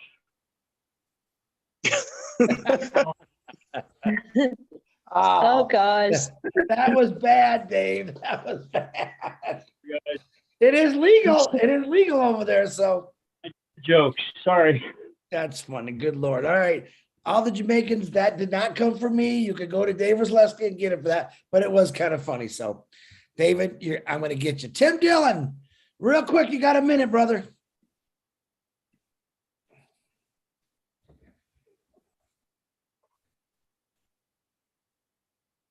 Uh-oh. It's not unmuting there, Tim. Maybe you got your Goldilocks caught up in your mouse. There you go. I got it. Hey, Jeff and Jana, I love what you're trying to do and what you're talking about. It takes me back years. Maybe there might be a few of you that remember Farm Aid and what Willie Nelson did, raising money for farms that were being foreclosed on. I think with the Oblast platform, that it is very possible that we could set up some kind of relief fund to help those farmers that are in financial closure. Absolutely. That would certainly help avoid another Farm Aid. And Willie Nelson did a great job. But I guess it shows my age. But you know what? this has been a very wonderful webinar, and you knocked it out of the park. Unbelievable. There is so much, there are so many different avenues that we can take this to improve our own food production and our personal food production. I think it's wow. Wow. Thank you for giving me that time, Chris. Thank you, sir. Thank you. You're all great. Love you all. That was the best minute I've ever heard you talk, Tim. That was phenomenal, brother. And I mean that. That was really nice words. All righty. We got last, I think, but not least, Julie Wen. Go ahead. Unmute your mic, please. Thank you so much, Chris. Hi, Jeff and Jenna and Dave. Thank you so much. I really appreciate you coming on here and share a bit of your life with us and what everything that you are doing. You know, the food that we take, the milk that we drink, it all goes to the farmer. See how much care they have, right? How much care they feed their animals and how they plant it. So I'm so grateful that you are here and you literally share a bit of your life here with us, because Chris know that you know, I make my own almond milk, oat milk, coconut milk at home, and it tastes so much different, right, than the store-bought one. And I talked to Chris about this too, is that, you know, there are stuff that we bought at the store with so much preservative and so much stuff that we don't even know the word in it. So we need farmers around. It doesn't matter where, doesn't matter what area, we need farmers around. And based on what I read, farmers do produce food that actually can feed 10 billion people around the world. But how come there are so many people are hungry around the world? It's because of the limitations in terms of, for example, equipment to store food or equipment to store food that feeds the animal, or all of that. So I'm just so appreciative of what both of you are speaking out about the hardships that you're facing with. Not only that, but the kind of work that is behind the scenes that can give us the nutritions, the food that we receive every day. Unfortunately, there are so many companies out there that monetizing the hard work from the farmers. You know, so it's so important that that we love the fact that you're coming on here and you literally share. You know, this is the kind of work that we do, the passion that we are doing every single day. You know, you really touch on the subject where we all really need to watch what we're putting into our body, right? You really did that. And so I have chills in my body, and I can't believe, and not that I can't believe, I can't wait for all of us to literally focusing on what we are putting in our body by supporting the farmers, by educating ourselves of the process that is done behind the scene, because none of us would know. And especially children nowadays. I mean, send them to school and you don't know what they're feeding our children at school. Is that right? That's correct. That's one of the reasons why, you know, I do my very best, waking up every morning, cooking one meal for my daughter. And I think it's this is a wake-up call for a lot of us. I believe that if you see that there is, local farmers that offering, support them. And I just, like I said, I'm truly appreciate you, and watching both of you are doing this together, and your relationship, like husband and wife working business together and going out there and passionate sharing your passion with others. I think it's just amazing. Kudos to you. and appreciate you. And I think you continue to speak your passion and continue to share it there. I would love to connect with you through Chris. I would love to support you. And yes, it's true. I believe that you should continue to do what you're doing. The apples are coming, the funds are coming. Just let your passions keep rising and keep doing that. So thank you so much, and I appreciate. Thank you, Julie. Thank you. Thank you. Thank you. Yes, ma'am. All right, Julie Wynn, thank you. And of course, we got another hand up, another powerful sister. Robin Noble, open that mic, and you are the last one. Anyone tries to raise their hand, I'm going to take Jeff's and Jana's cows and run you over. Go ahead, Robin. Thanks, Oh, Chris. no. Jeff, Yana, what an absolutely amazing evening with you this evening. I have to say this, and I'm sorry I'm doing this for me, and then I'll move on to what I really, really want to say. But you have moved all of us to such extent and to such new, in some cases, very new dimensions of understanding of what farmers go through and the trial and tribulations, as much as the love you have for your animals, as much as the love you have for your land.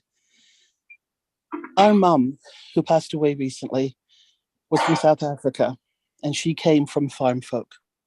They had a very large farm in South Africa, East London.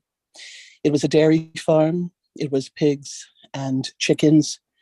They all had names. They loved them dearly, but they were also their livelihood and what fed a family of 13 plus children and grandchildren. The table and the matriarch of that family knew the value and importance of the animals, how to look after them, how to take care of them, to care for the land, and to give back to everybody who participated in that. And so the examples of what you were talking about this evening and what other people have been joining in with you to say they want to partner with you and help you further what your own ideals and ideas are phenomenal. A few days before our mum passed, she was receding in memory further and further into her past.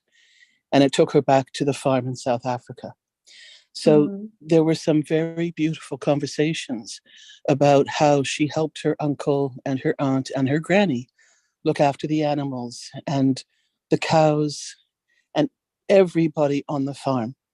So hearing how you want to look after your partners, working partners in the fields, in the dairy, brought all of this up. And I apologize because, yes, I was making Chris laugh. I was the one doing a lot of that, but it kept me so grounded and so full of the beauty of the farmer, the farm folk, of my own background and ancestry, and to what you were wanting to do to help children and the future generations learn and be part of all of this here in North America, the States, and I know it will go beyond it back into Canada, and it will also go beyond into the rest of the world. In the late 1970s, last century, I also had a health food store, and my belief was that we needed better food, natural food at the time. It was called the Health Nut, and it was slightly more to the neighborhood than a corner store just selling milk and bread and eggs. But those were the best darn milk, bread and eggs that you could find in the area. And through that, I was able to help educate a whole sector of a very